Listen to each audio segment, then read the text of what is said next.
الله وكفى على عباده الذين اصطفى أما بعد أعوذ بالله من الشيطان الرجيم بسم الله الرحمن الرحيم فسوف يأتي الله بقوم يحبهم ويحبونه وقال رسول الله صلى الله عليه وسلم احب الله بكل قلوبكم سبحان ربك رب العزة عما يصفون وسلام على المرسلين والحمد لله رب العالمين اللهم صل على سيدنا محمد وعلى آل سيدنا محمد وبارك وسلم۔ اس کائنات کی بعض چیزوں کو اللہ تعالیٰ نے قدرتی طور پر بعض چیزوں کے ساتھ ملان عطا کر دیا ہے۔ یہ ملان اگر بے جان چیزوں میں ہو تو اس کو کشش کہتے ہیں۔ چنانچہ زمین ہر کسی کو اپنی طرف کھینچتی ہے، اس کو کشش ثقل کہتے ہیں۔ چاند بھی اپنی طرف کھینچتا ہے، دوسرے سیارے بھی کھینچتے ہیں، تو یہ ایک کشش گریویٹیشنل فورس کہلاتی ہے۔ اور اگر یہی کشش دو زندہ لوگوں میں ہو جائے تو اس کو محبت کہتے ہیں۔ اگر آپ غور کریں تو عالم علوی اور عالم سفلی کی جتنی بھی حرکات ہیں ان کا موجب محبت ہے، کشش ہے۔ عالم علوی میں آسمان میں جتنی حرکتیں ہو رہی ہیں ستاروں کی، وہ اسی کشش کی وجہ سے ہو رہی ہیں۔ اور اس کائنات میں انسانوں کے درمیان بھی جو زندگی گزر رہی ہے اس کا سبب محبت ہی ہوتی ہے، چاہے وہ شرعی محبت ہو یا غیر شرعی ہو، مگر ہر کام کے پیچھے آپ کو محبت ہی نظر آئے گی۔ اس کے بغیر نہ ستارے حرکت کر سکتے ہیں، نہ ہوائیں چل سکتی ہیں، نہ بیج زمین سے باہر نکل سکتا ہے۔ ہر چیز کا اصل موجب محبت ہی ہے۔ انسانی معاشرے کو دیکھیں تو مرکز اور محور معاشرے کا وہ محبت ہے۔ گھر میں دیکھیں تو ماں باپ کی اولاد کے ساتھ محبت، میاں بیوی کی آپس میں محبت، بہن بھائی کی محبت، بھائی بھائی کی محبت، رشتہ داروں کی محبت، دو مسلمان بھائیوں کے درمیان محبت، یہ اصل میں تمام معاشرے کا نیوکلیس ہے، یہ تمام معاشرے کا مرکز ہے۔ اسی کی وجہ سے انسان مل جل کر آپس میں رہتا ہے۔ لیکن اصل اصول یہ ہے کہ اللہ رب العزت سے جو بندے کی محبت ہے وہ ان تمام محبتوں پر غالب ہونی چاہیے۔ اگر کوئی بندہ کسی سے ایسی محبت کرے کہ یہ محبت اللہ تعالیٰ کی محبت سے بڑھ جائے تو پھر یہ چیز گناہ ہو جائے گی۔ اللہ تعالیٰ ارشاد فرماتے ہیں قُلْ إِنْ كَانَ آبَاؤُكُمْ وَأَبْنَاؤُكُمْ وَإِخْوَانُكُمْ وَأَزْوَاجُكُمْ وَعَشِيرَتُكُمْ وَأَمْوَالٌ اقْتَرَفْتُمُوهَا وَتِجَارَةٌ تَخْشَوْنَ كَسَادَهَا وَمَسَاكِنَ تَرْضَوْنَهَا أَحَبَّ إِلَيْكُمْ مِنَ اللَّهِ وَرَسُولِهِ وَجِهَادٍ فِي سَبِيلِهِ فَتَرَبَّصُوا حَتَّى يَأْتِيَ اللَّهُ بِأَمْرِهِ کہ اگر ماں باپ کی محبت، بیوی کی محبت، بھائی کی محبت اور مال دولت کی محبت، اپنی تجارت کی محبت، یہ تمام محبتیں تمہیں اللہ کی محبت سے زیادہ ہوتی ہیں تو تم انتظار کرو حتیٰ کہ اللہ اپنے عذاب کا کوڑا تمہارے اوپر پھینک دے۔ تو معلوم ہوا کہ یہ محبتیں جائز ہیں مگر اللہ کی محبت سے نیچے ہونی چاہیے۔ مقصود کہنے کا یہ ہے کہ اے میرے بندے، تمہارے راستے میں یہ محبتیں آئیں گی، لیکن تمہارا کام ہے کہ اگر یہ محبتیں رکاوٹ بننے لگیں تم ان محبتوں پر پاؤں رکھ کر آگے گزر جانا، تمہاری اصل منزل کوئی اور ہے۔ چنانچہ اللہ تعالیٰ کی محبت ہمارے دلوں میں غالب ہونی چاہیے۔ نبی علیہ الصلوۃ والسلام جب مدینہ طیبہ تشریف لائے تو جو پہلا خطبہ دیا مدینہ طیبہ میں، محدثین نے لکھا ہے نبی علیہ السلام نے ارشاد فرمایا احب اللہ بکل قلوبکم، اے ایمان والو تم اللہ تعالیٰ سے پورے دل کے ساتھ محبت کرو۔ بسا اوقات انسان ادھورے دل سے محبت کرتا ہے، یعنی دل میں کئی محبتیں ہوتی ہیں لیکن فرمایا کہ اللہ سے جو محبت کرو تو پورے دل سے محبت کرو، اپنا دل اللہ کے حوالے کر دو، اس دل کو اللہ کی محبت سے بھر لو، اللہ کی محبت سے لبریز کر لو، یہ دل اللہ کے لیے وقف کر دو، حتیٰ کہ سینے میں اللہ تعالیٰ کی محبت ہی آ جائے۔ ایک اور حدیث مبارکہ میں نبی علیہ السلام نے ارشاد فرمایا، احب اللہ لما یغزوکم من نعمہ، اللہ تعالیٰ سے محبت کرو اس لیے کہ اس نے تمہیں کھانے کے لیے کیا کیا نعمتیں عطا فرمائی ہیں۔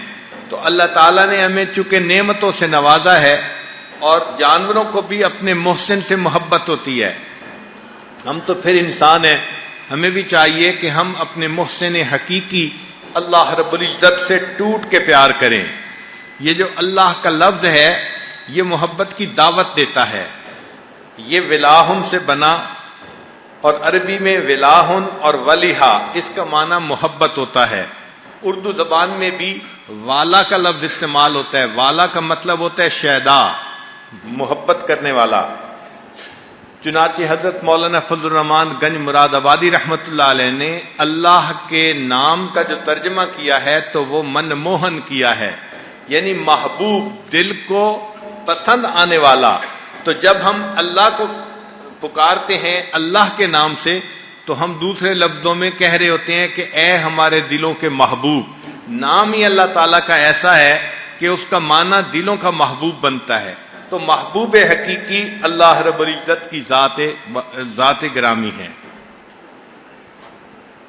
اور یہ بھی کہ محبت دل کا کام ہے۔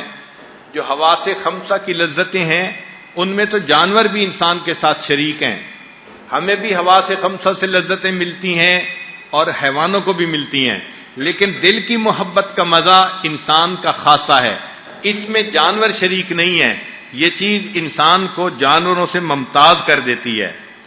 اللہ رب العزت کا جو لفظ ہے قرآن مجید میں 2698 مرتبہ استعمال ہوا، یعنی اللہ رب العزت نے اپنے نام کو کثرت سے استعمال کیا تاکہ میرے بندے میرے ساتھ محبت کا تعلق رکھیں گے، ہر تھوڑی تھوڑی دیر بعد جب میرا نام پڑھیں گے تو ان کے دلوں میں میری محبت بھرے گی اور ان کو میرا کلام پڑھنے کا مزہ آئے گا۔ یہ عشق کی پڑیا اللہ رب العزت نے فقط انسان کو عطا فرمائی ہے۔ چنانچہ کہنے والے نے کہا، ہر کے عاشق شد جمال ذات را، اوست سید جملہ موجودات را۔ ہر وہ بندہ جو اللہ تعالیٰ کی ذات کا عاشق ہو جاتا ہے وہ باقی تمام مخلوق کا سردار بن جاتا ہے۔ عقل و دل و نگاہ کا مرشد اولی ہے عشق، عقل و دل و نگاہ کا مرشد اولی ہے عشق، عشق نہ ہو تو شرع و دین بت قدائے تصورات۔ اگر دین میں سے اللہ تعالیٰ کی محبت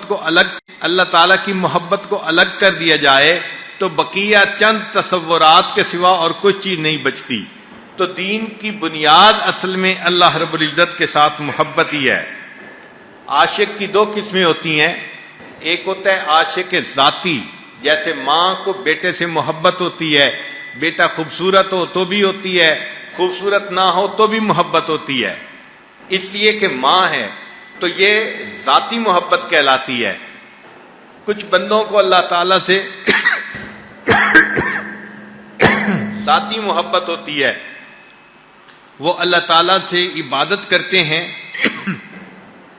مگر اس کے بدلے وہ اللہ تعالیٰ سے کوئی دنیا کی چیز طلب نہیں کرتے بلکہ اللہ کی رضا ہی کی طلبگار ہوتے ہیں۔ مشہور واقعہ ہے، راویہ بصری پر ایک مرتبہ ایک عجیب کیفیت طاری ہوئی۔ اس کیفیت میں انہوں نے ایک ہاتھ میں پانی کا لوٹا لیا اور ایک ہاتھ میں تھوڑی سی آگ لی اور چل پڑی۔ کسی نے پوچھا کہ کہاں جا رہی ہیں؟ کہنے لگی کہ میں نے دیکھا ہے بعض لوگ جنت کی طلب میں اللہ کی عبادت کرتے ہیں اور بعض لوگ جہنم کے خوف سے اللہ کی عبادت کرتے ہیں، تو میں اس لیے چلتی ہوں کہ اگر ہو سکے تو میں جنت کو آگ لگا دوں اور جہنم کی آگ کو بجھا دوں تاکہ اللہ کے بندے فقط اللہ کی رضا کے لیے اس کی عبادت کر سکیں۔ تو ان کی ایک کیفیت تھی کہ ہم کچھ بدلا نہ چاہیں اللہ سے، فقط اللہ کو راضی کرنا، یہ اس سے بڑھ کر اور کیا جزا ہو سکتی ہے۔ تو یہ حضرات عاشق ذاتی کہتے ہیں۔ کچھ اور عاشق ہوتے ہیں ہمارے جیسے، وہ عاشق احسانی کہلاتے ہیں کہ جب اللہ تعالیٰ نعمتیں دیتے ہیں تو منعم حقیقی سے محبت ہو جاتی ہے۔ ہم نے تو جانوروں کو دیکھا کہ اگر لوگ کسی جانور کو کچھ غذا دینا شروع کر دیں تو جانور بھی محبت کرتے ہیں۔ سرکس میں آپ دیکھتے ہیں کہ شیر کو اگر کوئی کھلانے والا بندہ ہوتا ہے تو وہ اس کے منہ میں بھی ہاتھ ڈال دیتا ہے تو شیر اس کو کچھ نہیں کہتا۔ اگر درندے بھی اپنے پالنے والے اور اپنے احسان کرنے والے کے ساتھ اتنی محبت کا اظہار کرتے ہیں، انسان تو بالآخر انسان ہے۔ اللہ نے ہمیں دنیا میں دین دیا، صحت کی سلامتی دی، عزتیں دی، معلوم نہیں کتنی کتنی نعمتیں دی جو ہم گن بھی نہیں سکتے۔ تو محسن حقیقی سے محبت یہ انسان کی فطرت ہے۔ الانسان عبد الاحسان، انسان احسان کا بندہ ہوتا ہے، لہذا ہمیں بھی اللہ سے محبت ہے۔ ہماری محبت یہ محبت احسانی ہے، اسی لیے ذرا سے کوئی حالات بدلتے ہیں تو وہ تمام محبتیں ختم ہو جاتی ہیں، انسان غفلت کا شکار ہو جاتا ہے۔ بھائی آپ مسجد میں نہیں آتے، اور جی کاروبار میں کچھ اونچ نیچ ہے، ٹھیک ہو جائے گی تو آ جاؤں گا، یعنی ہم مسجد بھی تب آتے ہیں جب کاروبار وغیرہ ٹھیک ہوتا ہے، اگر کچھ خراب ہو جائے تو پھر مسجد آنا بھی یاد نہیں ہوتا۔ ان کو کہتے ہیں عاشق احسانی، احسان کی وجہ سے عاشق۔ تاہم عاشق بننے کے لیے انسان کو باقی تمام چیزوں سے قلبی طور پہ کٹنا پڑتا ہے۔ اللہ تعالیٰ کی محبت ملنے کی شرط یہ ہے کہ بندے کے دل میں کسی اور کی محبت نہ ہو، کسی اور کی محبت نہ ہو۔ اس سے مراد کیا کہ فقط شرعی محبتیں جو ہیں وہ دل میں ہوں، نفسانی شیطانی شہوانی محبتوں سے دل فارغ ہو اور پاک ہو۔ اس لیے فرمایا وَاذْكُرِ اسْمَ رَبِّكَ، ذکر کر اپنے رب کے نام کا، وَتَبَتَّلْ إِلَيْهِ تَبْتِيلًا، اور اللہ تعالیٰ کی طرف تبتل اختیار کر۔ تبتل کے معنی مفسرین نے لکھے ہیں کہ اخلاص اختیار کر، ہر چیز پر اللہ کو ترجیح دے، اور بعض مفسرین نے لکھا کہ تبتل سے مراد یہ کہ جو تجھے اللہ تعالیٰ تک پہنچنے میں روکے تو اس پر قدم رکھ کر اس کو کاٹ دے اور اس پر قدم رکھ کے آگے چلا جا تاکہ تو اللہ کی رضا حاصل کر سکے۔ تو جب تک انسان قلبی طور پر مخلوق سے نہیں کٹے گا اللہ تعالیٰ سے نہیں جڑ سکے گا۔ یہ مخلوق سے کٹنا ضروری ہے کہ دل میں محبت ہو تو فقط اللہ کی ہو، اور کسی کی محبت دل میں ایسی غالب نہ ہو۔ دل کو ما سوا سے خالی کرنا یہ لازم ہے۔ یہ چیز ذہن میں رکھیں، اللہ تعالیٰ کی محبت اور ما سوا کی محبت یہ ایک دوسرے کی ضد ہیں۔ ایک چیز قلب میں آ سکتی ہے، اگر ما سوا کی ہوگی تو اللہ تعالیٰ اپنی محبت دل میں نہیں ڈالیں گے، اور اگر دل خالی ہوگا تو پھر اللہ تعالیٰ اپنی محبت دل میں عطا فرما دیں گے۔ ایک حدیث پاک میں بھی ہے اللہ تعالیٰ بندے کے دل کو محبت کی نظر سے دیکھتے ہیں۔ حدیث قدسی ہے، اللہ تعالیٰ فرماتے ہیں میں بندے کے دل کو محبت کی نظر سے دیکھتا ہوں، جب دیکھتا ہوں کہ وہ ہر غیر سے خالی ہے ایسے دل کو میں اپنی محبت سے بھر دیا کرتا ہوں۔ تو ہمیں اللہ تعالیٰ کی محبت پانے کے لیے اپنے دل کو ما سوا سے خالی کرنا پڑے گا۔ ان دونوں محبتوں میں سے جو قوی ہوتی ہے وہ دوسری محبت کو نکال دیتی ہے۔ اس لیے اگر نفسانی محبت قوی ہوگی تو اللہ تعالیٰ کی محبت کی لذت انسان محسوس نہیں کر سکے گا، اور اگر اللہ کی محبت غالب ہوگی تو ایسا بندہ نفسانی محبتوں سے بچا رہے گا۔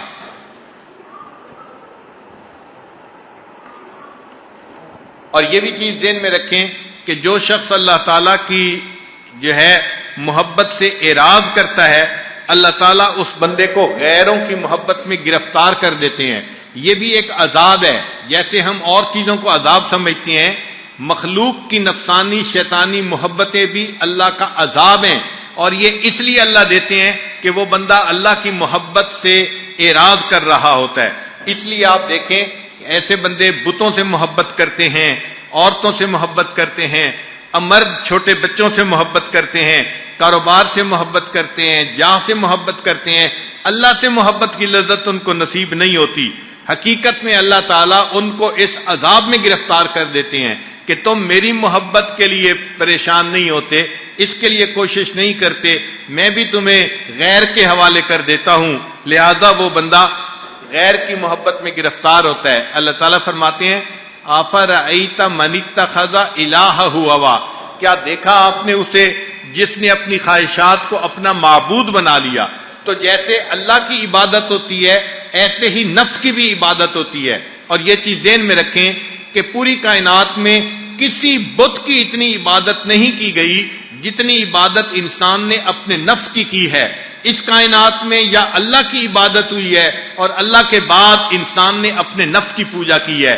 یہ سب سے بڑا معبود ہے جو اللہ کے ساتھ شریک جو ہے بنتا ہے، اس لیے اللہ تعالیٰ کو یہ نفسانی محبتیں بالکل ناپسند ہیں۔ انسان اگر اللہ تعالیٰ کا عاشق بننا چاہے تو اس کو ہر غیر سے ما سوا سے کٹنا پڑے گا۔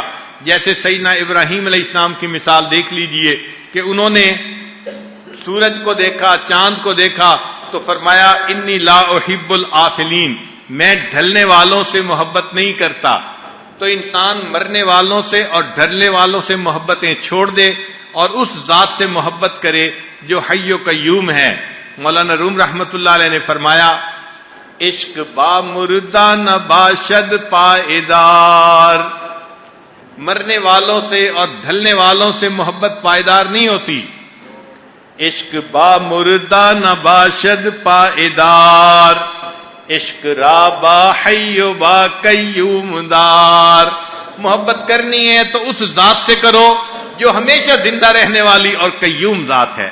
تو محبت کے قابل تو فقط اللہ کی ذات ہے، یہ محبت اللہ تعالیٰ کو سجتی ہے کہ انسان ٹوٹ کے اپنے اللہ سے پیار کرے۔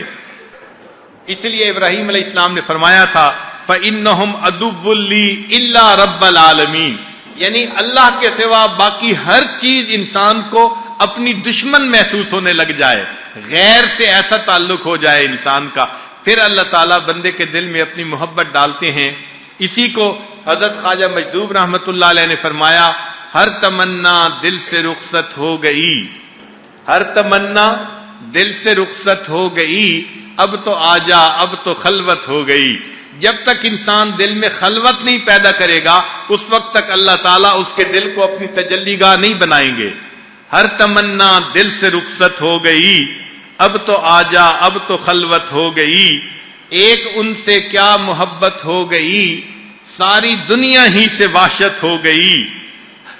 آگے فرماتی ہیں لاکھ جھڑکو اب کہاں پھرتا ہے دل، جب محبت ہو جائے اور محبوب ناراضگی کا اظہار کرے تو پھر انسان کو ناراضگی بری نہیں لگتی۔ فرمایا لاکھ جھڑکو اب کہاں پھرتا ہے دل، ہو گئی اب تو محبت ہو گئی۔ یہ اللہ تعالی کی محبت عجیب نعمت ہے، اور عجیب بات کہتے ہیں، فرماتے ہیں پڑ گئی تھی ان پہ بھولے سے نظر، پڑ گئی تھی ان پہ بھولے سے نظر، بات اتنی تھی قیامت ہو گئی۔ واقعی اللہ تعالیٰ کی محبت کا رشتہ جب دل میں جڑ جاتا ہے انسان کی زندگی میں پھر انقلاب آ جاتا ہے۔ چنانچہ ہمیں کیسے پتا چلے کہ ہمارے دل میں اللہ تعالیٰ کی ایسی محبت ہے یا نہیں؟ ہمارے اکابر نے اس کی علامات بیان کی ہیں۔ ہم ان علامات کے ذریعے اپنے دل کی کیفیت کو جانچ سکتے ہیں، اس کی پڑتال کر سکتے ہیں۔ پہلی علامت کہ انسان کے دل میں اگر اللہ تعالیٰ کی محبت ہو تو اللہ کی طلب میں اس کو بے قراری محسوس ہوتی ہے۔ نفسانی محبتوں میں بھی لوگ ایک دوسرے کو مس کرتے ہیں، اور آپ یہ فکرہ آج کل عام سنیں گے آئی love you I miss you, تو یہ مس یو کی کیفیت اللہ کے بارے میں ہو کہ انسان اللہ کے لیے اداس ہو اور اللہ تعالیٰ کو مس کرے، اور پھر اس کا دل چاہے کہ میں اللہ سے ملاقات کروں۔ اللہ تعالیٰ سے انسان ملاقات ویسے تو نہیں کر سکتا، نہ ہم کلامی کر سکتا ہے، تو مومن اللہ تعالیٰ سے ملاقات کے لیے پھر نماز کو بہانہ بناتا ہے۔ اس لیے ہمارے اکابر بار بار نماز پڑھتے تھے، نفلی نمازیں لمبی لمبی پڑھا کرتے تھے، ساری ساری رات عبادت کرتے تھے۔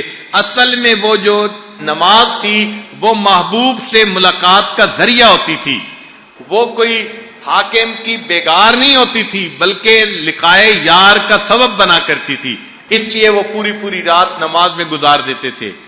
تو انسان اپنے دل میں اللہ تعالیٰ کے لیے بے قراری محسوس کرے، اس کا ایک فائدہ یہ ہوتا ہے کہ انسان کے اندر سے سستی ختم ہو جاتی ہے۔ چنانچہ اللہ تعالیٰ سے محبت کرنے والے بندے کی طبیعت میں سستی ہرگز نہیں ہوگی۔ جو لوگ کہتے ہیں نا وہ جی کیا کریں ہم تو سستی کی وجہ سے کچھ کر ہی نہیں سکتے، بھئی سستی کا علاج چستی ہوتی ہے، اس لیے ہمیں چاہیے کہ اللہ تعالیٰ کی محبت میں ہمت سے قدم آگے بڑھائیں تاکہ ہم اعمال کو پابندی کے ساتھ کر سکیں۔ دوسری علامت اللہ تعالیٰ کی محبت کی کہ بندہ کثرت سجود کرتا ہے، یعنی اکثر و بیشتر نماز اور نوافل کے اندر مشغول رہتا ہے۔ جیسے دنیا میں کسی سے محبت ہو تو انسان بار بار اس سے ملنے کے بہانے ڈھونڈتا ہے، ملاقات ہو جائے، چہرے پہ نظر پڑ جائے۔ اب مومن اس دنیا میں اللہ تعالیٰ سے ملاقات کیسے کر سکتا ہے؟ اس کے لیے اللہ نے نماز کو بہانہ بنا دیا۔ اے میرے بندے، جب تیرا مجھ سے ملنے کو دل کرے تو آ کے مصلی پہ کھڑا ہو جا اور 2 رکعت کی نیت باندھ لے، ایسے عبادت کر جیسے تو اپنے محبوب حقیقی کو دیکھ رہا ہے۔ فَإِن لَّمْ تَكُن تَرَاهُ فَإِنَّهُ يَرَاكَ، اور اگر یہ کیفیت نہ ہو تو کم از کم یہ تصور باندھ لینا کہ اللہ تجھے دیکھ رہا ہے، تیرے دل کو تسلی مل جائے گی۔ رب کریم نے کتنی ہم پر رحمت فرمائی کہ دیدار کا وعدہ تو جنت کا فرمایا کہ جنت میں دیدار ہوگا، مگر فرمایا کہ دنیا میں اس دیدار کا تصور تم کر سکتے ہو۔ اس لیے ہم نے دیکھا ہے کہ جس بندے کی شادی ہونی ہو وہ اپنے تخیل میں کئی مرتبہ دلہا بنتا ہے کہ میں برات کے دن اس طرح بنوں گا اور ولیمہ کے دن اس طرح میں کپڑے پہنوں گا، اور وہ اپنے تصور میں سوچ رہا ہوتا ہے کہ ملاقات کے دن میں اپنی بیوی سے اس طرح ملوں گا۔ یہ جو ملاقات سے پہلے کا تخیل ہے، اللہ تعالیٰ نے بھی یہی فرما دیا، میرے بندے ملاقات کا وعدہ تو ہے جنت میں، لیکن محبت بے قرار کرتی ہے اور چاہتی ہے کہ تسلی ملے۔ اس کی تسلی یہ کہ جب تمہارا دنیا میں ملنے کو دل چاہے تم 2 رکعت پڑھ کے مصلی پہ آ جانا، تمہیں مجھ سے ملاقات کا موقع گویا نصیب ہو جائے گا۔ اس لیے یہ نماز اللہ تعالیٰ سے ملاقات کا ایک بہانہ ہے۔ حدیث پاک میں آتا ہے بندہ جب نماز میں فاتحہ سورہ فاتحہ پڑھتا ہے الحمدللہ رب العالمین، اللہ تعالیٰ اس کے جواب میں فرماتے ہیں حمدنی عبدی، میرے بندے نے میری حمد بیان کی۔ پھر انسان اگلی آیت پڑھتا ہے، اللہ تعالیٰ اس کا جواب دیتے ہیں، تو یہ گویا ہم کلامی ہے۔ تو انسان نماز میں اللہ تعالیٰ سے ملاقات کر رہا ہوتا ہے اور اللہ تعالیٰ سے ہم کلامی ہو رہی ہوتی ہے۔ اسی لیے ہم جیسے عام لوگ جو ہیں وہ تو عبادت کے اجر کی وجہ سے نفلیں پڑھ رہے ہوتے ہیں، وہ جی آپ 2 رکعت پڑھ لیں اشراق، ایک حج اور ایک عمرے کا ثواب ملے گا، اور ہم بھاگ پڑھتے ہیں، وہ جی ثواب ملے گا اس لیے ہم نماز پڑھتے ہیں۔ جو اللہ کے عاشق ہوتے ہیں وہ ان اجر اور ثوابوں کو نہیں دیکھتے، وہ تو اللہ کی محبت میں نماز پڑھ رہے ہوتے ہیں۔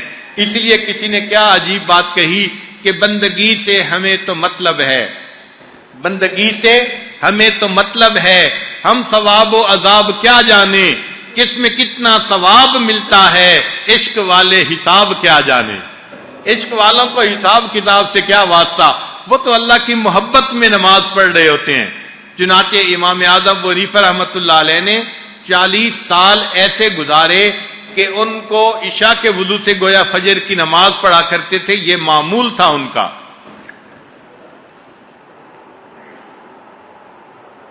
تو تہجد کی نماز میں رات کو کھڑا ہونا اور اللہ تعالیٰ سے راز و نیاز کی باتیں کرنا، یہ محبت کی علامت ہوتی ہے۔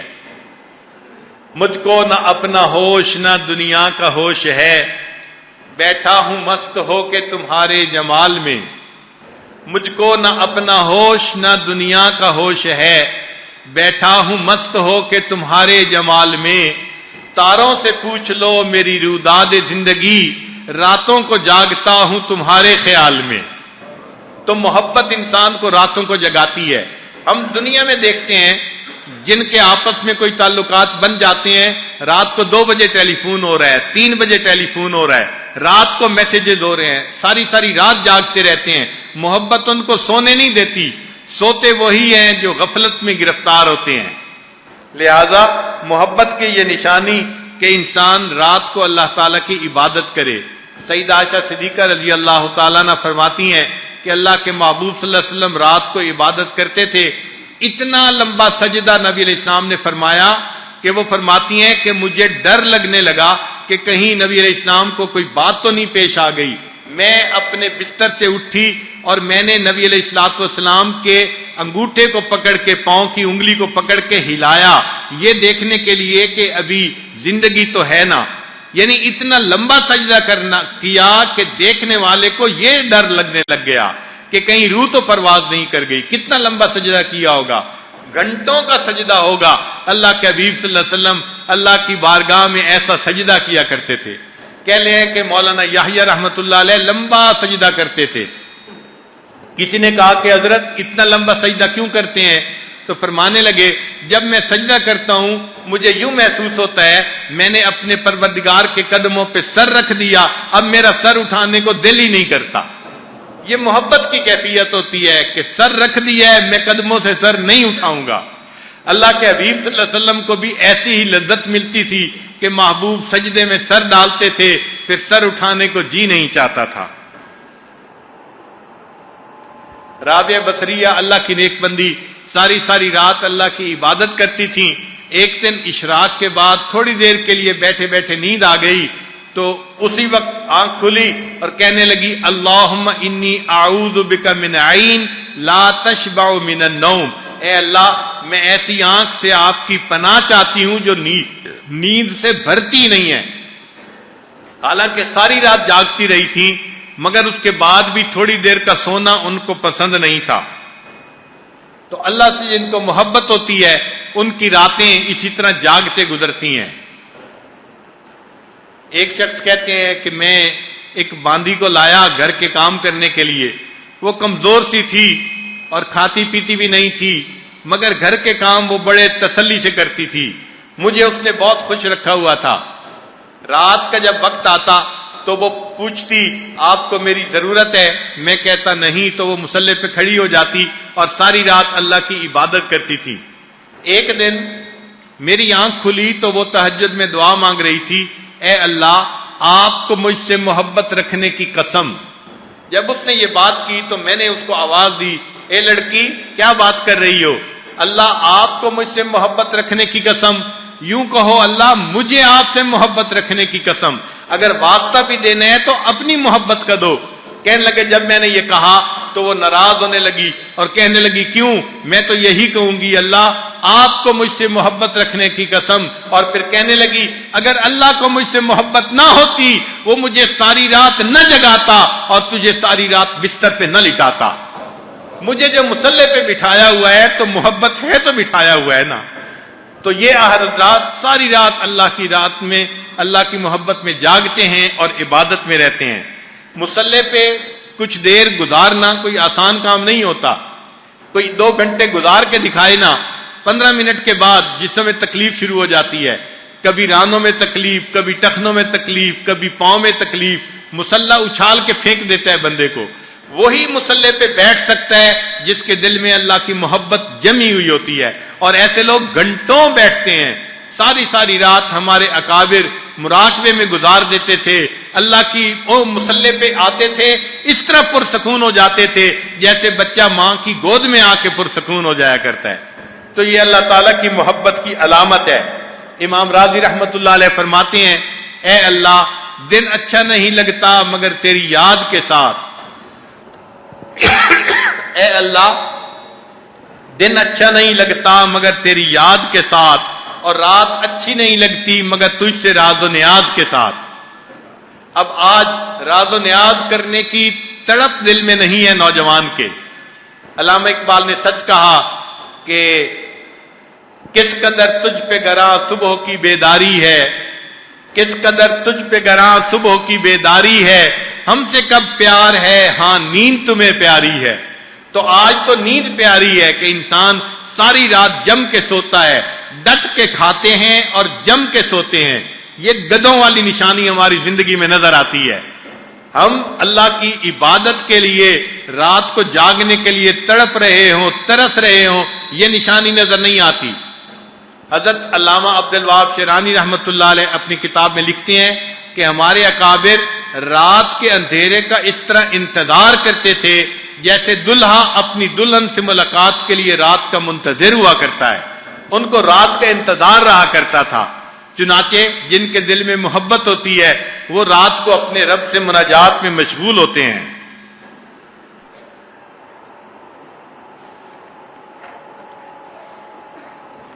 اس لیے اللہ تعالیٰ نے قرآن مجید میں فرمایا کانوا قلیلا من اللیل ما یہجعون وبالاسحار هم یستغفرون تتجافى جنوبهم عن المضاجع يدعون ربهم خوفا وطمعا ومما رزقناهم ينفقون. اور ایک نشانی یہ کہ انسان کو تلاوت قرآن پاک میں مزہ آتا ہے کیونکہ جب محبوب سے محبت ہوتی ہے تو محبوب کے کلام سے بھی محبت ہوتی ہے. اس کا خط مل جائے تو وہ بار بار پڑھتے ہیں, میسیجز لوگ بار بار پڑھتے ہیں, ایک دوسرے کو بتاتے ہیں میں نے تمہارا میسج 10 دفعہ پڑھا, میں نے تمہارا میسج 5 دفعہ پڑھا. ایسے ہی جس کو اللہ تعالیٰ سے محبت ہوتی ہے پھر اس کو قرآن پاک کی تلاوت کا مزہ آتا ہے. سیدنا عثمان غنی اللہ عنہ فرمایا کرتے تھے واللہ لو صحت قلوبکم ما شبعتم من کلام ربکم, کہ اگر اللہ کی قسم اگر تمہارے دل ٹھیک ہوتے روحانی طور پر, ان پر گناہوں کے اثرات نہ ہوتے, تم قرآن پاک کی تلاوت سے کبھی تمہارا دل ہی نہ بھرتا, ہر وقت تلاوت میں تم لگے رہتے. امام اعظم ابو حنیفہ رحمۃ اللہ علیہ رمضان مبارک میں 63 مرتبہ قرآن پاک پڑھا کرتے تھے. ایک قرآن پاک دن میں, ایک قرآن پاک رات میں, یہ 60 قرآن پاک ہو گئے. اور 3 قرآن پاک تراویح میں پڑھا کرتے تھے تو 63 مرتبہ قرآن پڑھا کرتے تھے. امام شافعی رحمۃ اللہ علیہ ایک مرتبہ مکہ مکرمہ سے مدینہ طیبہ گئے, فرمانے لگے مجھے اس رستے میں 16 دن لگے اور میں نے 16 دنوں میں 16 مرتبہ قرآن پاک کو مکمل پڑھ لیا. تو ان اکابر کے دلوں میں اللہ کی محبت ایسی تھی کہ قرآن پاک پڑھنا ان قرآن پاک پڑھنے سے ان کو عشق تھا. جب دیکھتے تھے قرآن پاک, یہ محبت ایسی تھی جیسے آج نوجوان بچے اور بچیاں ڈائجسٹ پکڑتی ہیں اور اس میں 3 عورتیں 3 کہانی پڑھتے ہیں محبت کے ساتھ. شوق ہوتا ہے پڑھنے کا, کیوں؟ دل اٹکا ہوا ہوتا ہے نا نفسانی محبتوں میں, اس لیے ایسی کہانیاں اچھی لگتی ہیں. جن کو اللہ سے محبت ہوتی ہے وہ اس کتاب کو اللہ تعالیٰ کی محبت کی داستان سمجھتے ہوئے پڑھ رہے ہوتے ہیں اور ان کا دل پھر اس قرآن پاک کی تلاوت سے جو ہے وہ ہٹتا ہی نہیں. ایک علامت یہ کہ نبی علیہ الصلوۃ والسلام کی اطاعت میں ان کو مزہ آتا ہے جن کو اللہ سے محبت ہوتی ہے. چنانچہ فرمایا ان المحب لما یحب مطیع. ایک عبداللہ ابن مبارک رحمۃ اللہ علیہ کے اشعار ہیں تعصل الہ وانت تظہر حبہ ھذا لعمری فی الفعال بدیع لو کان حبک صادقا لاطعتہ ان المحب لما یحب مطیع. محب جس سے محبت کرتا ہے پھر اس کا مطیع اور فرما بردار ہوتا ہے. ایک نشانی یہ بھی ہے کہ جس کو اللہ تعالیٰ سے محبت ہوتی ہے اس کو عبادت سے تھکاوٹ نہیں ہوتی. ہم نے اپنے حضرت مرشد عالم رحمت اللہ علیہ کو بارہا دیکھا, لمبا سفر کے گھر لوٹتے تھے اور لگتا تھا کہ اب تو اتنی تھکن ہے کہ حضرت جاتے ہی لیٹ جائیں گے, لیکن حضرت جا کے بیٹھتے تھے اور پھر کسی کو مجلس میں کہتے تھے قرآن پڑھو, وہ قرآن شروع کرتا تھا, حضرت کی طبیعت سے تھکاوٹ ہی ختم ہو جاتی تھی. ہم کئی مرتبہ پوچھتے بھی تھے حضرت آپ نے تو سفر میں فرمایا تھا کہ بہت تھکن ہے, اب تو آپ بالکل فریش بیٹھے ہیں. حضرت فرماتے تھے قرآن مجید جب پڑھا جاتا ہے میری تھکن بالکل ختم ہو جاتی ہے. اس کی مثال یوں سمجھ لیں, ایک ماں سارا دن کام کر کر کے تھکی ہوئی ہو اور وہ اپنی بیٹی سے کہے کہ بیٹی آج میں بہت تھک گئی ہوں, میں عشاء کی نماز پڑھتے ہی سو جاؤں گی, مجھے آج کوئی ڈسٹرب نہ کرے. اور اللہ کی شان کہ اس ماں کا بیٹا جو بیرون ملک گیا ہوا تھا وہ مغرب کے بعد اچانک گھر آ جائے, سرپرائز دے دے, تو ماں اس کو دیکھتے ہی خوش ہو جاتی ہے, اس کو سینے سے لگاتی ہے, بیٹی کو کہتی ہے بھائی کو کھانا دو, پاس بیٹھتی ہے, اس کو کھانا کھلاتی ہے اور اس سے باتیں کرتی ہے. اب 1-2 گھنٹے اس سے باتیں کر رہی ہے, بہت فریش ہے. بیٹی کہتی ہے امی آپ تو کہہ رہی تھی میں تھکی ہوئی ہوں مجھے کوئی ڈسٹرب نہ کرے، ابھی تو آپ بڑی فریش بیٹھی ہیں۔ ماں جواب دے گی بیٹا میں تھکی ہوئی تو تھی لیکن تمہارے بھائی کا چہرہ دیکھتے ہی میری سب تھکاوٹ ختم ہو گئی، اب میں اور بھی کئی گھنٹے اس کے ساتھ بات چیت کر سکتی ہوں۔ جیسے ماں محبت کی وجہ سے بیٹے سے بات کرتے ہوئے نہیں تھکتی، اسی طرح جن کو اللہ تعالیٰ سے محبت کرتے ہیں ہوتی ہے وہ بھی اللہ تعالیٰ کی عبادت کرتے ہوئے نہیں تھکتے۔ اس لیے ایک بزرگ کے بارے میں آتا ہے کہ وہ روزانہ 70 سال کی عمر میں 70 طواف روزانہ کیا کرتے تھے۔ 70 طواف کا مطلب کہ 140 رکعت تو نماز ہوتی ہوگی ان کی جو واجب الطواف پڑھتے ہوں گے۔ اب 140 رکعت نماز پڑھنا کوئی آسان کام ہے؟ کئی دفعہ ہمت بھی ہم کرنا چاہیں تو ہم تو 10-20 رکعت سے زیادہ نہیں پڑھ سکتے۔ ہم نے کئی مرتبہ آزمایا کہ 10-20 رکعت پڑھتے ہیں، ایسی تھکان ہو جاتی ہے کہ اس کے بعد پھر نماز میں سمع اللہ کی بجائے اوئی اللہ نکل رہی ہوتی ہے، ایسے تھکان ہوتی ہے طبیعت میں۔ اور وہ 70 سال کی عمر میں 70 طواف روزانہ کیا کرتے تھے۔ ایک نشانی یہ بھی ہے کہ ایسا بندہ اللہ تعالیٰ کے ذکر کا حریص ہوتا ہے، اس کا دل حرص کرتا ہے، تمنا کرتا ہے کہ مجھے اللہ تعالیٰ کی یاد میں بیٹھنے کا اور موقع مل جائے، چنانچہ وہ ذکر کا حریص ہوتا ہے، جہاں وقت ملے اسی وقت کو اللہ کے ذکر میں گزار دیتا ہے، اس کو اللہ تعالیٰ کا نام لینے میں مزہ آتا ہے۔ ہم رٹیں گے گرچہ مطلب کچھ نہ ہو، ہم تو عاشق ہیں تمہارے نام کے۔ اس لیے نبی علیہ السلام نے فرمایا کہ تیری زبان ہمیشہ ذکر اللہ سے تر رہے۔ ایسا بندہ جہاں بیٹھتا ہے وہ اللہ تعالیٰ کی بات کرتا ہے، جہاں جاتے ہیں ہم تیرا فسانہ چھیڑ دیتے ہیں۔ ایک حدیث پاک میں ہے جس شخص نے کثرت سے ذکر کیا اللہ نے اس شخص سے محبت کی، یعنی جو کثرت سے ذکر کرتا ہے اللہ اس سے محبت فرماتے ہیں۔ اس لیے اگر ہم چاہتے ہیں کہ ہم اللہ کے محبوب بنیں تو ہمیں ذکر کی کثرت کرنی پڑے گی۔ یہ منٹوں کے مراقبوں سے انسان کے دل میں اللہ کی محبت نہیں آتی۔ آپ خود غور کریں کہ نرسری کلاس کا طالب علم ہو اور اس کو آپ 15 منٹ روزانہ پڑھائیں تو سال کے بعد وہ نرسری کا امتحان پاس نہیں کر سکتا۔ کہیں گے جی 15 منٹ میں کیا بنتا ہے، 2-4 گھنٹے تو پڑھانا ہی پڑے گا۔ اگر 15 منٹ کی تعلیم سے وہ نرسری کلاس میں پاس نہیں ہو سکتا تو یہ بندہ 15 منٹ کے مراقبے میں اللہ کی محبت کے امتحان میں کیسے پاس ہوگا؟ اس لیے ہمیں گھنٹوں اللہ کا ذکر کرنا ہوگا، مراقبہ کرنا ہوگا، اور جب محبت آتی ہے پھر گھنٹوں کا پتہ بھی نہیں چلتا۔ یہ یاد رکھنا کہ شروع میں انسان اپنے آپ کو زبردستی مراقبے میں بٹھاتا ہے، جب محبت کا رشتہ جڑتا ہے پھر مراقبہ انسان کو پکڑ کے بٹھا لیا کرتا ہے، پھر اٹھنے کو دل نہیں چاہتا۔ انسان کو کوئی اٹھائے تو انسان کی طبیعت میں ناگواری ہوتی ہے، اس نے کیوں مجھے ڈسٹرب کیا، ایسے مزہ آتا ہے انسان کو۔ ایک علامت اللہ تعالیٰ کی محبت کی یہ بھی ہے کہ غیر اللہ کے ذکر سے بیزاری ہوتی ہے۔ چنانچہ آپ دیکھیں گے مشائخ کی طبیعت کہ آپ ان کی صحبت میں بیٹھ کے دنیا کے تذکرے کریں تو ان کی طبیعت بیزار ہوتی ہے۔ کہتے ہیں کہ رابعہ بصریہ کے پاس ایک نوجوان آیا اور اس نے آ کے دنیا کی مذمت کرنی شروع کر دی۔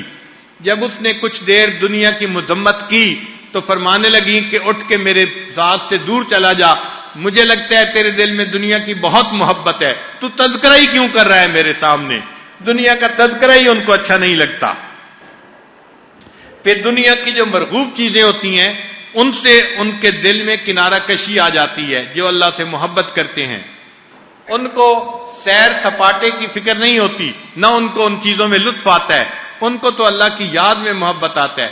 زیب النساء مخفی کے اشعار ہیں، مرغ دل را گلشنے بہتر زکوے یار نیس، طالب دیدار را ذوق گل و گلزار نیس، کہ دل کے مرغ کے لیے یار کی گلی سے بہتر گلشن کوئی نہیں، اور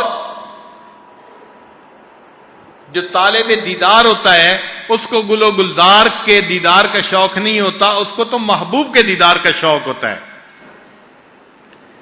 پھر ایک یہ بھی ہے کہ ایسا بندہ اللہ کے راستے میں محبت سے مال کو خرچ کرتا ہے، دل کھول کے مال کو خرچ کرتا ہے۔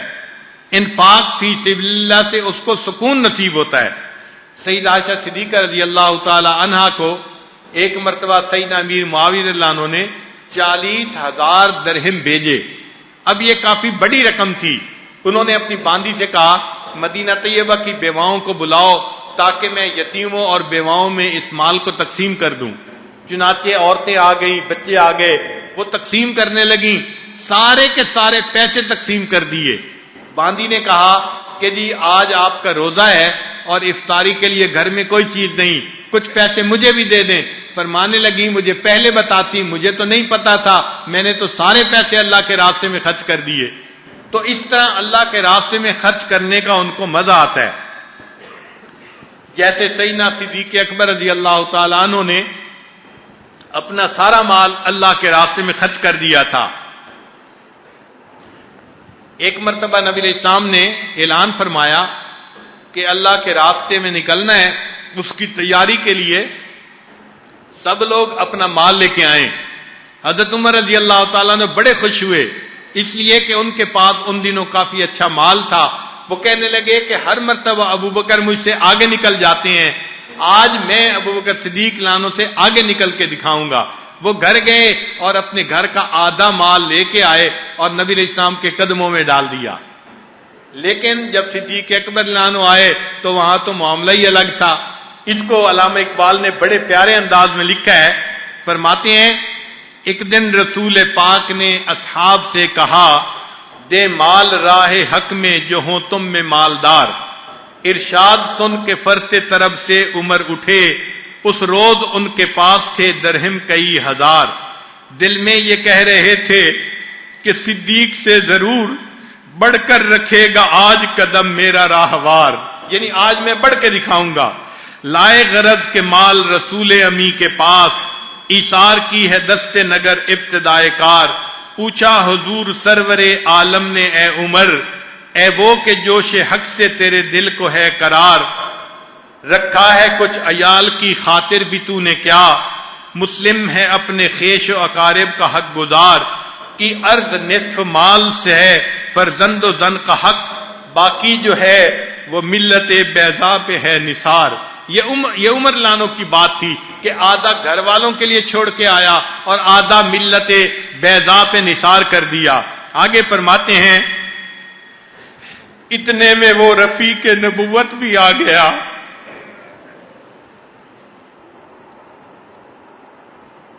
اتنے میں وہ رفیق نبوت بھی آ گیا، جس سے بنائے عشق و محبت ہے استوار، لے آیا اپنے ساتھ وہ مرد وفا سرشت، ہر چیز جس سے چشم جہاں میں ہو اعتبار، بولے حضور چاہیے فکر عیال بھی، کہنے لگا وہ عشق و محبت کا رازدار، اے تجھ سے دیدہ مہو انجم فروغ گیر، اے تیری ذات باعث تکوین روزگار، پروانے کو چراغ ہے بلبل کو پھول بس، صدیق کے لیے ہے خدا کا رسول بس۔ تو اللہ کے راستے میں خرچ کرنے سے دل خوش ہوتا ہے، یہ بھی محبت الہی کی ایک نشانی ہوتی ہے۔ اللہ رب العزت ہمیں بھی اپنی ایسی محبت عطا فرما دے۔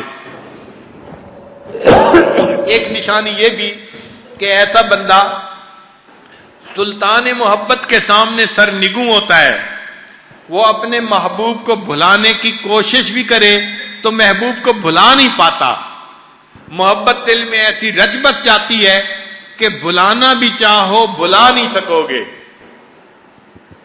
اس لیے کسی شاعر نے عجیب بات کہی کہ روز کہتا ہوں بھول جاؤں انہیں، روز کہتا ہوں بھول جاؤں انہیں، روز یہ بات بھول جاتا ہوں۔ ایسی محبت دل میں آ جاتی ہے کہ محبوب سے غفلت ممکن ہی نہیں رہتی۔ امام ربانی حضرت مجدد ثانی رحمۃ اللہ نے اپنے مکتوبات میں لکھا ہے کہ جس بندے کو فنائے قلبی نصیب ہو جاتی ہے، اس کو اگر 1000 سال کی عمر دی جائے اور کہا جائے کہ اس 1000 سال میں اللہ سے غافل ہو کر دکھاؤ تو وہ اللہ سے غافل نہیں ہو سکتا، ایسی اس کی کیفیت ہو جاتی ہے۔ پھر انہوں نے اس کے بعد ایک واقعہ لکھا ہے کہ سہل بن عبداللہ تستری رحمۃ اللہ علیہ، ان پر فنائیت کا زمانہ لمبا ہو گیا، جب فنا ہوتا ہے انسان تو روح کے تو مزے ہوتے ہیں، مگر جسم پہ تھکاوٹ ہوتی ہے. جسم مادی چیز ہے، اس کو مادی چیزیں چاہیے، کھانا پینا، راحت آرام، اس سے اس کی تسلی ہوتی ہے. تو جسم کے اوپر ذرا تاب تھا اور جسم کے اوپر جو ہے وہ تھکاوٹ تھی. چنانچہ جب کئی مہینے ان کے اس میں گزر گئے، اب وہ بھی چاہتے تھے کہ کچھ دیر کے لیے میرے بدن کو راحت مل جائے. اب اس زمانے میں نیند کی گولیاں تو تھی نہیں کہ رات کو نیند کی گولی کھاؤ اور پھر 10 گھنٹے مردے کی طرح پڑے رہو. تو اس زمانے میں نیند ان کو نہیں آتی تھی. وہ بڑا دعائیں مانگتے تھے، اے اللہ مجھے نیند عطا کر دیجئے، نیند نہیں آتی تھی. چنانچہ ایک دن انہوں نے یہ نیت کی کہ آج میں کچھ لوگوں کے ساتھ شکار کرنے کے لیے چلا جاؤں گا، اور چونکہ شکار میں مصروف ہو جاؤں گا تو تھوڑی دیر کے لیے میری طبیعت ذکر سے ہٹ جائے گی تو میرے بدن کو راحت مل جائے گی. سارا دن وہ شکاری لوگوں کے ساتھ مل کر شکار کرتے رہے، مگر پھر بھی طبیعت میں غلبہ محبت کا اسی طرح رہا. چنانچہ جب واپس آئے تو بدن پھر تھکا ہوا تھا، تو انہوں نے اللہ سے دعا مانگی. اب ایک دیوانے کی دعا سنیے کیا تھی. دعا یہ مانگی، اللہ اس شخص کے سب گناہوں کو معاف کر دے جو مجھے ایک لمحہ کے لیے تو اس سے غافل کر دے. اللہ اس شخص کے سب گناہوں کو معاف کر دے جو مجھے ایک لمحہ کے لیے تو اس سے غافل کر دے. اب محبت اس معیار تک آ گئی تھی کہ بلانا بھی چاہو بلا نہیں سکو گے.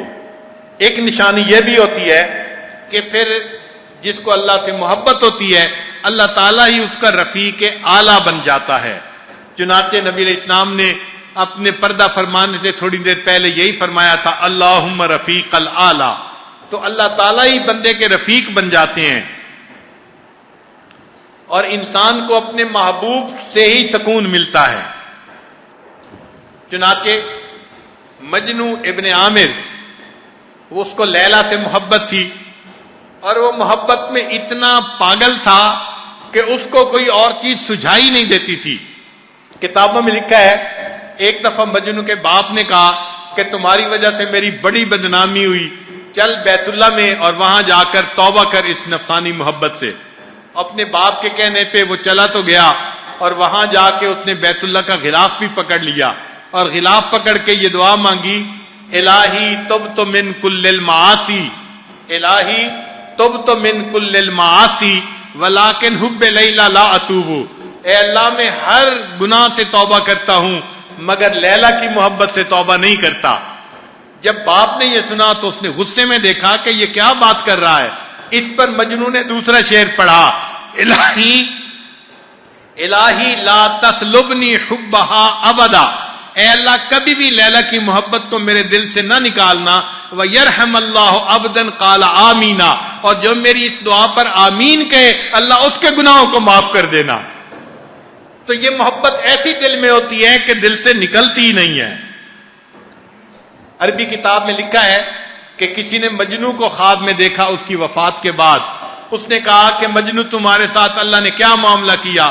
تو مجنو نے کہا اگرچہ میرے گناہ بہت تھے مگر اللہ کو میری محبت پسند آ گئی اور اللہ نے میرے گناہوں کو معاف کر دیا اور فرمایا کہ میں اپنے محبین کے لیے تمہیں ایک معیار کے طور پہ پیش کروں گا کہ اگر دنیا میں ایک عورت سے کوئی اتنی محبت کر سکتا ہے، اے میرے چاہنے والوں تم نے مجھ سے کیوں اتنی محبت نہ کی؟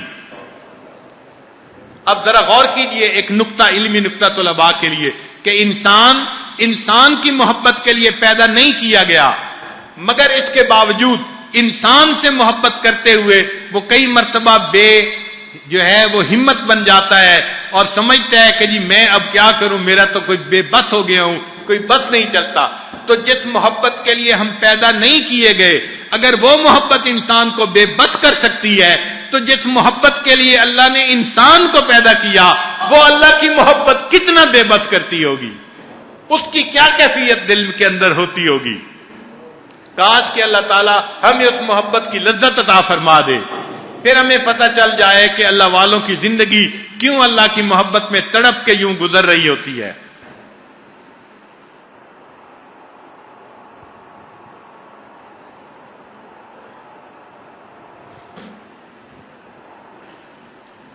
ایک مرتبہ ایک آدمی حرم میں نماز پڑھ رہا تھا، ایک شخص اس کے آگے سے گزرا، تو جب اس کے آگے سے گزرا تو اس نماز پڑھنے والے کو بڑا غصہ آیا. اس نے سلام پھیرا اور اس بندے سے کہا کہ بھائی تم کیوں جو ہے وہ میرے آگے سے گزرے؟ اس سے الجھنا شروع کر دیا. کتابوں میں لکھا ہے ایک عورت اس کے آگے سے گزری تھی تو وہ اس عورت سے بہت زیادہ ناراض ہونے لگا. عورت نے کہا کہ دیکھو میرے خاوند نے مجھے طلاق دے دی اور میں اس طلاق کی وجہ سے اتنی پریشان ہوں کہ میں تمہارے آگے سے گزری اور مجھے پتہ بھی نہ چلا کہ کوئی نماز پڑھ رہا ہے یا نہیں. میری محبت کا مخلوق کی محبت میں یہ حال ہے. تم بتاؤ تمہارے دل میں اللہ کی محبت کیسی کہ تم نماز میں کھڑے ہو اور تم مجھے آگے سے گزرتے ہوئے دیکھ رہے ہو. تو ہمارے دل میں اللہ کی محبت کا وہ شدت نہیں جو ہونی چاہیے تھی. چنانچہ یہ کچھ علامات ہیں جو بندے کو اللہ سے محبت ہوتی ہے تو بندے میں دیکھنے کو ملتی ہیں. کچھ علامات ایسی بھی ہیں کہ اگر اللہ تعالیٰ بندے سے محبت کرتے ہیں اس کی کیا علامات ہیں. ان کی پہلی علامت تو یہ کہ اللہ تعالیٰ جس بندے سے محبت کرتے ہیں اس بندے کے کفیل بن جاتے ہیں. اس کی ساری ضروریات کو خود پورا کرنے والے بن جاتے ہیں. اس کے کاموں کو سنوار دیتے ہیں. جیسے ماں ہوتی ہے تو بچے کو اپنی کوئی فکر نہیں کرنی پڑتی. ماں اس کے لیے کھانے کا انتظام، کپڑوں کا انتظام، پڑھنے کے لیے چیزوں کا انتظام، سارے انتظام ماں کر دیتی ہے، اس لیے کہ وہ باپ کفیل ہوتا ہے. اسی طرح اللہ تعالیٰ جب بندے سے محبت کرتے ہیں اللہ تعالیٰ اس کی ضرورتوں کو خود پورا کروا دیتے ہیں اور اس کے لیے انتظام کر دیتے ہیں. دوسری علامت اللہ تعالیٰ بندے کو تدبیر سکھاتے ہیں، مشورے دیتے ہیں، یعنی اس کے دل میں موقع کے مناسب بات القاء فرما دیتے ہیں. یہ بھی علامت ہوتی ہے کہ اللہ تعالیٰ بندے سے محبت فرماتے ہیں. اور تیسرا یہ کہ اللہ تعالیٰ اس بندے کے دل میں دنیا کی محبت کو بے وقت بنا دیتے ہیں. ایسے لوگوں کے دل میں دنیا کی محبت کی کوئی جو ہے وہ رمق ہی نہیں باقی رہتی. اس بندے کے اعضاء کو نیک کاموں میں مشغول کر دیتے ہیں. یہ اللہ تعالیٰ کی انعام ہوتا ہے. جب اللہ تعالیٰ کسی بندے سے محبت کرتے ہیں اس کو نیک کاموں میں مشغول کرتے ہیں. وہ کبھی دین کے کام میں پڑھنے پڑھانے میں لگا ہوا ہے، کبھی ذکر کرنے میں لگا ہوا ہے، کہیں اللہ کے دین کی دعوت میں لگا ہوا ہے. اس کے اعضاء آپ کو سارا دن دین کے کاموں میں مصروف نظر آئیں گے. پھر اللہ تعالیٰ اس بندے کو خلوت میں مناجات کی لذت عطا فرما دیتے ہیں. لہذا وہ بندہ جب تہجد میں اٹھتا ہے تو اللہ تعالیٰ سے مناجات کی لذت اس کو نصیب ہوتی ہے. پھر اللہ تعالیٰ مصائب کے ذریعے اس کے معائب کو پاک فرما دیتے ہیں.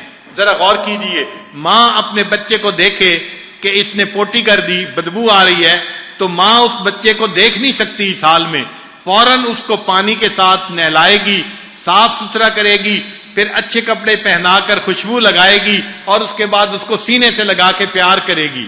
بالکل اسی طرح جب اللہ تعالیٰ کسی بندے سے محبت کرتے ہیں اور وہ بندہ کسی گناہ کا مرتکب ہو بیٹھے تو اللہ تعالیٰ کو وہ اچھا نہیں لگتا. پھر اللہ تعالیٰ اس بندے کو پاک کرتے ہیں اور وہ بندہ پانی سے پاک نہیں ہوتا بلکہ دنیا میں اللہ تعالیٰ اس کے اوپر مصیبتیں بھیجتے ہیں، پریشانیاں بھیجتے ہیں. یہ مصائب اس بندے کے عیبوں کو، معائب کو پاک کرنے کے لیے بھیجے جاتے ہیں. اللہ تعالیٰ اس بندے کے سارے گناہوں کو معاف فرما دیتے ہیں.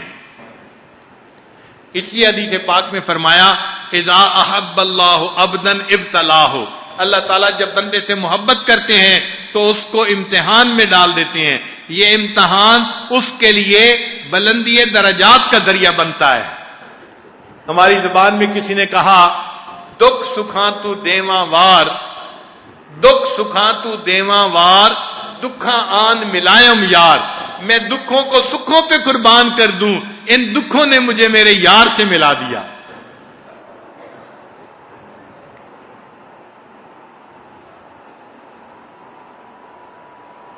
پھر اللہ تعالیٰ ایسے بندے کے دل سے دنیا کا خوف نکال دیتے ہیں.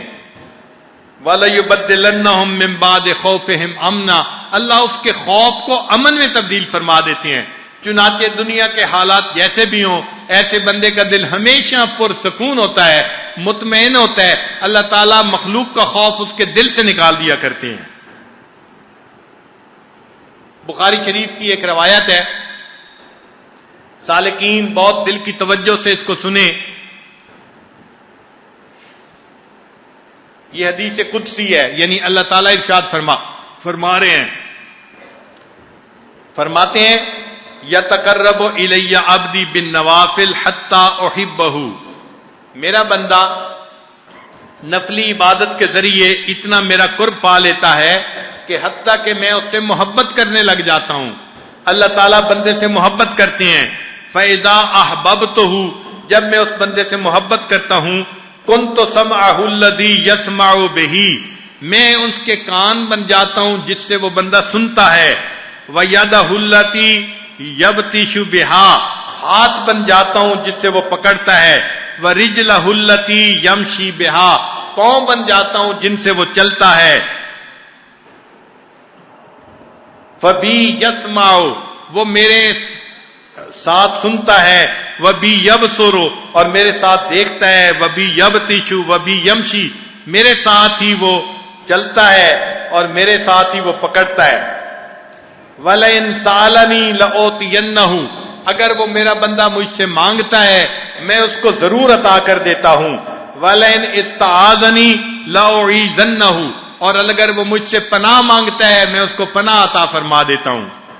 اس حدیث مبارکہ کے ذرا معارف پہ غور کیجئے۔ پہلی بات تو یہ کہ اللہ تعالیٰ نے یہاں تذکرہ کیا کان آنکھ کا اور ہاتھ اور پاؤں کا، میں کان بن جاتا ہوں، میں آنکھ بن جاتا ہوں، ہاتھ بن جاتا ہوں، پاؤں بن جاتا ہوں، ان چار کا تذکرہ کیوں کیا؟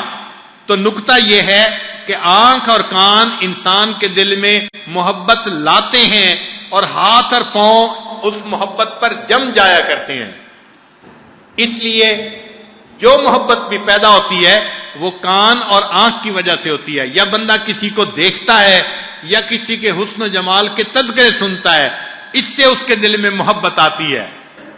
چنانچہ آنکھ اور کان کے ذریعے سے محبت آتی ہے۔ شریعت کی خوبصورتی دیکھیے، شریعت نے یہ دونوں دروازے بند کر دیے، فرمایا کہ اے نبی علیہ السلام کی بیویو، اگر غیر مرد سے بات کرنے کی نوبت آ جائے تو ایک تو پردے کے پیچھے سے گفتگو کرنا، اور دوسرا یہ فلا تخضعن بالقول، تم اپنی آواز میں نرمی نہ آنے دینا، لوچ پیدا نہ ہونے دینا، سپاٹ لہجے میں بات کرنا، تاکہ ایسا نہ ہو کہ دوسرا بندہ طمع کرے جس کے دل کے اندر کوئی مرض ہوتی ہے۔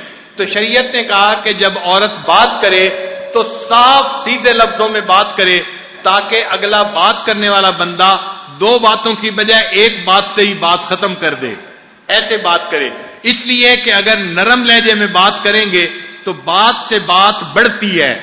شریعت نے اس راستے کو ہی بند کر دیا کہ غیر محرم سے لمبی باتیں ہی نہ کرو، اور آج تو گھنٹوں باتیں ہوتی ہیں اور ایک دوسرے کے ساتھ شیئرنگ ہو رہی ہوتی ہے، اور پھر کہتے ہیں کہ شیئرنگ کیئرنگ ہوتی ہے۔ تو بھائی جب لمبی باتیں ہوں گی تو پھر بات تک بات نہیں رہے گی، اس سے بات آگے بڑھ جائے گی۔ تو ایک تو گویا بات سے بات بڑھتی ہے، اور دوسرا جو انسان کسی کو دیکھتا ہے اس سے بات بڑھتی ہے۔ اور یہ ذہن میں رکھنا نقطے کی بات کہ بات سے شروع ہوتی ہے، پھر بندے کا دیکھنے کو دل کرتا ہے، اور اس کی دلیل قرآن پاک سے ملتی ہے۔ 1,24,000 انبیاء کرام آئے، ان میں سے کسی نے اللہ سے یہ ڈیمانڈ نہیں کی، عرض نہیں کی اے اللہ میں آپ کو دیکھنا چاہتا ہوں۔ ایک حضرت موسیٰ علیہ السلام تھے، انہوں نے کہا اے اللہ رب ارنی انظر الیک، اے اللہ میں آپ کا دیدار کرنا چاہتا ہوں۔ کیوں کہا؟ اس لیے کہ وکلم اللہ موسیٰ تکلیما، موسیٰ علیہ السلام سے اللہ نے گفتگو فرمائی تھی۔ جب گفتگو ہوتی ہے پھر بات سے بات بڑھتی ہے، دیکھنے کو دل کرتا ہے۔ اس لیے نوجوان بچے اور نوجوان بچیاں اس پوائنٹ کو نوٹ کریں کہ غیر محرم سے بات کی نوبت نہ آئے، یہی بہتر اصول ہے، اور اگر آ جائے تو بس ایک دو فکروں میں بات کو سمیٹنا چاہیے، لمبی بات کا کسی کو موقع دینا ہی نہیں چاہیے۔ آج بات ہوگی، کل پھر ملاقات ہوگی۔ تو چونکہ آنکھ اور کان یہ محبت لاتے ہیں، اس لیے اللہ نے ان کا تذکرہ کیا، اور اس کے بعد ہاتھ اور پاؤں کا تذکرہ کیا، اس لیے کہ جو محبت دل میں آ جاتی ہے ہاتھ اور پاؤں اس کے اوپر جم جایا کرتے ہیں۔ پھر یہاں نقطہ دوسرا کہ نبی علیہ السلام کہ اللہ تعالیٰ نے یہاں پر زبان کا تذکرہ کہیں نہیں کیا، میں اس کی زبان بن جاتا ہوں جس سے وہ بولتا ہے. یہ نہیں کہا. ہاتھ کا تذکرہ کیا، پاؤں کا کیا، کان کا کیا، آنکھ کا تذکرہ کیا، اس لیے کہ انسان زبان سے بسا اوقات ایسی بھی بات کر لیتا ہے جو دل میں نہیں ہوتی. تو اللہ نے فرمایا میں زبانی دعووں پہ یقین نہیں رکھتا تمہارے، مجھے تو حقیقت دیکھنی ہے. ہاتھ اور پاؤں تب دل میری محبت پر جمیں گے جب دل میں محبت آئے گی. اس لیے زبان کا تذکرہ نہیں کیا. تو اللہ کی بارگاہ میں زبانی دعوے نہیں چلتے. ہم کریں تو کچھ نہیں اور اپنی زبان سے اللہ کے بڑے عاشق بنتے پھریں.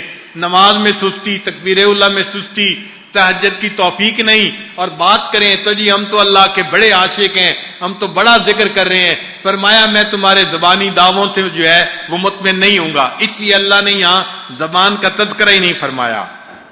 پھر ایک اور علمی نکتہ کہ اس میں فرمایا فبی یسمع و بی یبصر. اب ایک طالب علم یہ سمجھتا ہے کہ بی کی بجائے لی کا لفظ ہونا چاہیے تھا. میرے لیے وہ دیکھتا ہے، میرے لیے وہ سنتا ہے. لی جو ہے اظہار کے لیے اس میں غایت اور خصوصیت پر زیادہ دلالت ہے، مگر یہ غلطی ہوتی اس لیے کہ بی کے لفظ میں جو مناسبت ہے وہ لی کے لفظ میں نہیں. چنانچہ جب فرماتے ہیں بی یسمعو، اس کا معنی یہ کہ بندہ اس حال میں دیکھتا ہے کہ اللہ اس کے ساتھ ہوتا ہے، اس حال میں سنتا ہے اللہ اس کے ساتھ ہوتا ہے. یہ اس معیت کا تذکرہ تھا جو اللہ تعالیٰ اپنے چاہنے والے بندے کو عطا فرما دیتے ہیں. اسی معیت کا تذکرہ ہے ان اللہ معنا، اسی کا تذکرہ ہے ان اللہ لمع المحسنین، اسی کا تذکرہ ہے ان معی ربی سیہدین، اسی کا تذکرہ ہے اننی معکما اسمع و ارا.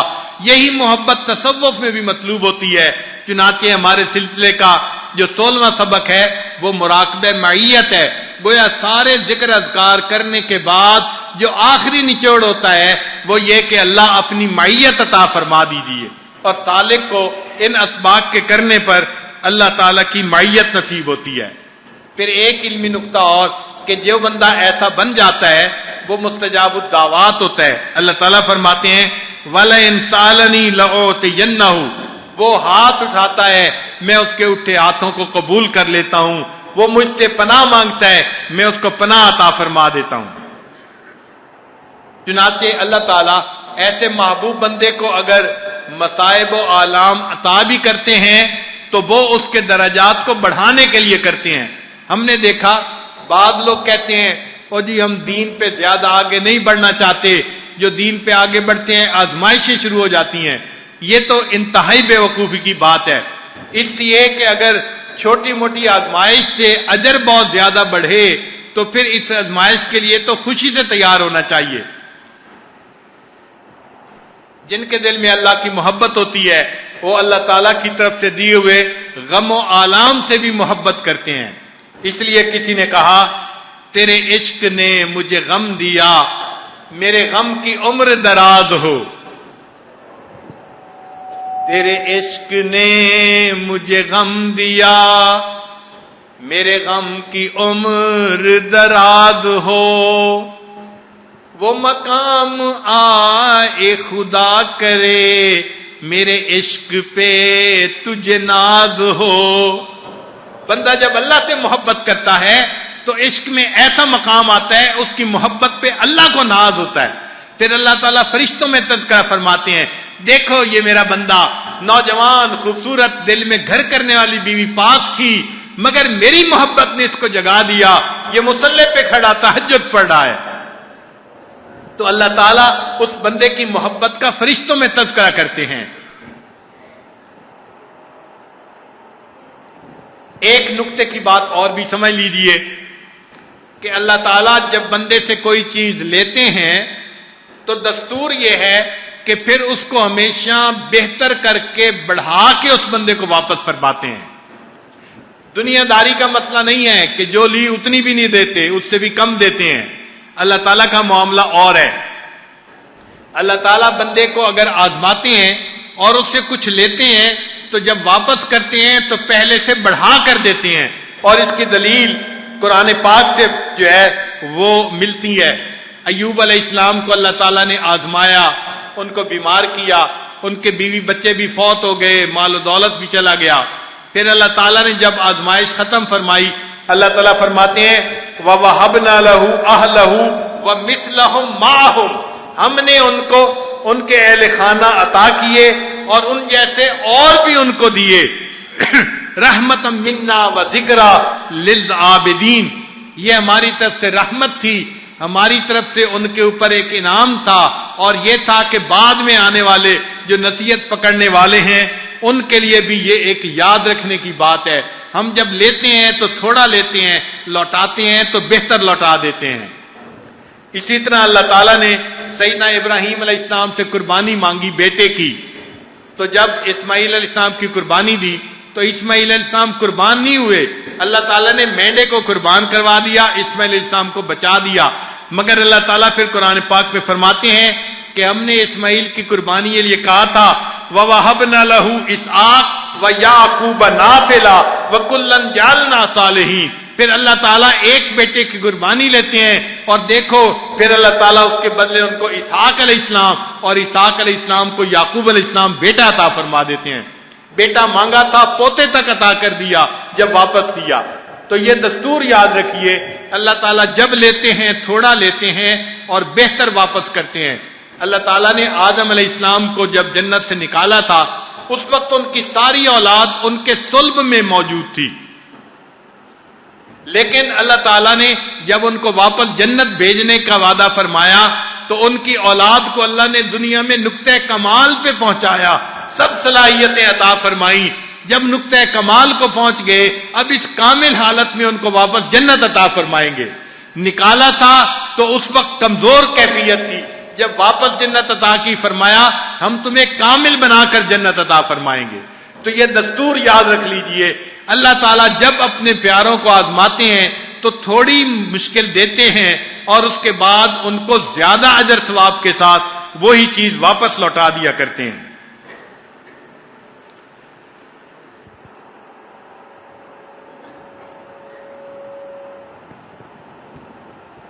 چنانچہ اللہ رب العزت کی محبت بندے پر فرض ہے، اللہ تعالیٰ کی محبت بندے کے اوپر فرض ہے اور اللہ کی محبت بندے کے اوپر قرض ہے۔ کیونکہ اللہ تعالیٰ بندے سے محبت کرتے ہیں، اب بندے کو بھی چاہیے کہ وہ اپنے اللہ سے محبت کرے۔ تو اللہ تعالیٰ کی محبت ہمارے اوپر فرض بھی ہے اور اللہ تعالیٰ کی محبت ہمارے اوپر قرض ہے۔ فرض اس لیے کہ نبی علیہ السلام نے فرمایا لا یؤمن احدکم حتی یکون اللہ ورسولہ احب الیہ مما سواہما، تو معلوم ہوا کہ ہم ایمان والے بن ہی نہیں سکتے جب تک اللہ تعالیٰ ہمیں ہر چیز سے زیادہ محبوب نہ ہو جائے۔ تو یہ محبت ہمارے اوپر فرض ہے اور قرض اس لیے کہ اللہ محبت فرماتے ہیں، اب ہمیں اس کو لوٹانا ہے تو ہمارے اوپر اللہ تعالیٰ کی محبت قرض بھی ہے۔ ہمارے سلسلہ عالیہ کے ایک بزرگ تھے خواجہ ابو الحسن خرقانی رحمۃ اللہ علیہ، ان کی ایک بات پڑھی، ان کے ملفوظات میں مزہ آ گیا۔ فرماتے ہیں ایک مرتبہ مجھے خواب میں اللہ تعالیٰ کا دیدار نصیب ہوا تو میں نے کہا اے اللہ، میں نے زندگی کے 60 سال آپ کی محبت میں گزار دیے، میں نے زندگی کے 60 سال آپ کی محبت میں گزار دیے۔ تو فرماتے ہیں جب میں نے یہ کہا اللہ میں نے زندگی کے 60 سال آپ کی محبت میں گزار دیے، تو جواب میں فرمایا بندے تو زندگی کے 60 سال میرے سامنے پیش کرتا ہے اور میں نے تجھے ابد سے اپنا بنا رکھا ہے۔ تو 60 سال کی باتیں کرتا ہے، میں نے ابد سے تجھے اپنا بنا رکھا ہے۔ اللہ اکبر۔ چنانچہ اللہ تعالیٰ کی محبت بندے کے ساتھ زیادہ ہوتی ہے۔ ایک عمل میں 3 محبتیں اللہ کی اکٹھی ہوتی ہیں، ایک عمل میں 3 محبتیں اکٹھی ہوتی ہیں۔ وہ کیسے؟ اللہ تعالیٰ پہلے اس بندے کو عمل کی توفیق دیتے ہیں، ایک یہ محبت اللہ کی ہوئی۔ دوسرا جب انسان عمل کر رہا ہوتا ہے تو عمل کی بھی توفیق عطا فرماتے ہیں، یہ دوسری محبت۔ اور تیسرا جب وہ عمل کر لیتا ہے اللہ اس عمل کو قبول فرما لیتے ہیں۔ تو مومن کی تو 3 عیدیں ہوتی ہیں، ایک عید نہیں ہوتی۔ ایک عمل کے بدلے مومن کو 3 خوشیاں نصیب ہوتی ہیں. محبت کا مستحق فقط اللہ رب العزت کی ذات ہی ہے. اس لیے اللہ رب العزت کی محبت میں شدت ہونی چاہیے. فرمایا والذین آمنوا اشد حبا للہ، جو ایمان والے ہوتے ہیں ان کو اللہ سے شدید محبت ہوتی ہے. ایسی محبت جو بندے کو دنیا سے بیگانہ کر دے. خیالک فی عینی و ذکرک فی فمی، خیالک فی عینی و ذکرک فی فمی و مسواک فی قلبی فأین تغیب. اے محبوب، تیرا تصور میرے دماغ میں ہے اور تیری تصویر میری آنکھوں میں ہے، اور تیری محبت میرے دل میں ہے. اب بھلا میری آنکھوں سے تو کیسے چھپ سکتا ہے؟ تو جب دل و دماغ پہ اللہ کی محبت چھا جاتی ہے پھر انسان اللہ سے غافل نہیں ہو سکتا. یہاں پر طلباء کے لیے ایک علمی نقطے کی بات کہ قرآن مجید سارا کا سارا یہ داستان محبت ہے. ہو سکتا ہے بعض طلباء حیران ہو کہ یہ کیسی بات کر رہے ہیں، مگر قرآن مجید کو ذرا اس اینگل سے بھی دیکھیں، اس نظر سے بھی دیکھیں، ایک عاشق کی نظر سے بھی دیکھیں تو آپ قرآن پاک پڑھیں گے تو آپ کو یہ افسانہ محبت نظر آئے گا. اب ذرا اس کو سمجھیے. اللہ تعالیٰ نے قرآن پاک نازل فرمایا جیسے جیسے ضرورت تھی اور جیسے جیسے حالات پیش آتے تھے. کہیں تیمم کی آیتیں، کہیں نماز فرض ہونے کی آیتیں، کہیں زکوٰۃ کی آیتیں، کہیں ہجرت کی آیتیں. جیسے جیسے حالات پیش آتے تھے اللہ تعالیٰ قرآن پاک اتار دیتے تھے. اس کو ترتیب نزولی کہتے ہیں. یہ ترتیب نزولی ہے کہ قرآن پاک نازل اس طرح ہوا. لیکن جو آج ہم قرآن پاک پڑھتے ہیں یہ ترتیب دوسری ہے. اس کو ترتیب وقوفی کہتے ہیں. یہ دوسری ترتیب ہے. اللہ تعالیٰ نبی علیہ السلام کو بتلا دیتے تھے اس آیت کو فلاں جگہ پر رکھیں، فلاں جگہ پر، تو نبی علیہ السلام اس آیت کو اس جگہ پر رکھتے تھے. آج ہم جو قرآن پاک پڑھتے ہیں تو یہ دوسری ترتیب ہے، پہلی ترتیب نہیں ہے جو نزولی ترتیب تھی. اب یہ عجیب بات ہے کہ بھائی نازل تو ہوا مختلف واقعات کے ساتھ، حالات کے ساتھ، لیکن جب اس کو ایک نئی ترتیب سے اللہ نے نبی صلی اللہ علیہ وسلم نے رکھا تو اب قرآن پاک کی اپنی ایک ترتیب بن گئی. یہ ترتیب اپنی ہے. آپ سورہ الف لام میم سے پڑھنا شروع کریں، پورے قرآن پاک میں ایک ترتیب نظر آئے گی. چنانچہ بعض مفسرین نے تو آیتوں کی بھی آپس میں ترتیب لکھی ہے. اس آیت کی ترتیب کیسے اور اس کی ترتیب کیسے، اور سورتوں کی بھی آپس میں ترتیب لکھی ہے.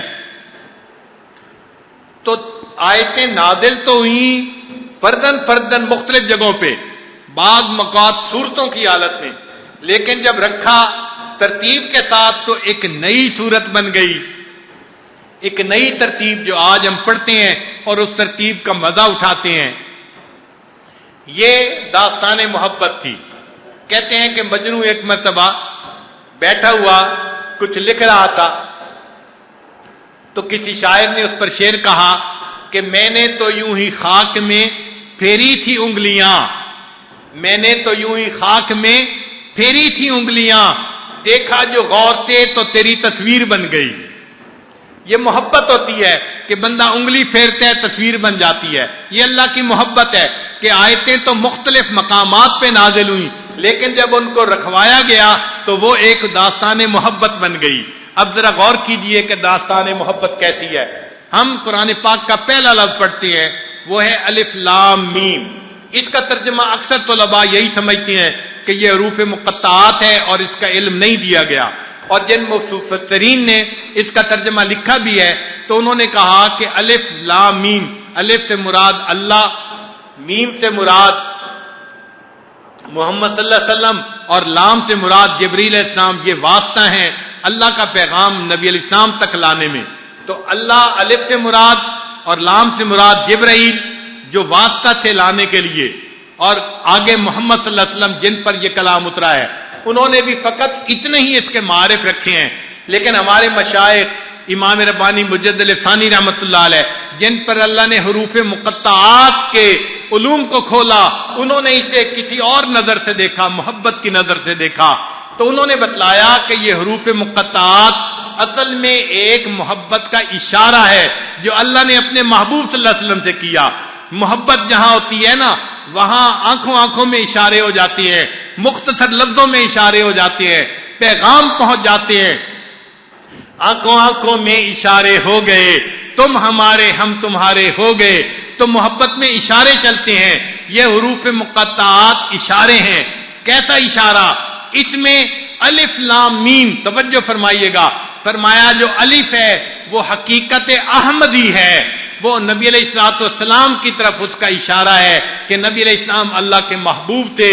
اللہ تعالیٰ انسانوں میں جو اللہ سے محبت کرنے نکایا مقام رکھنے والے تھے، اللہ نے پہلے لفظ میں ان کی طرف اشارہ کر دیا، یہ ہیں میرے سے محبت کرنے والے، میرے محب بھی ہیں، میرے محبوب بھی ہیں.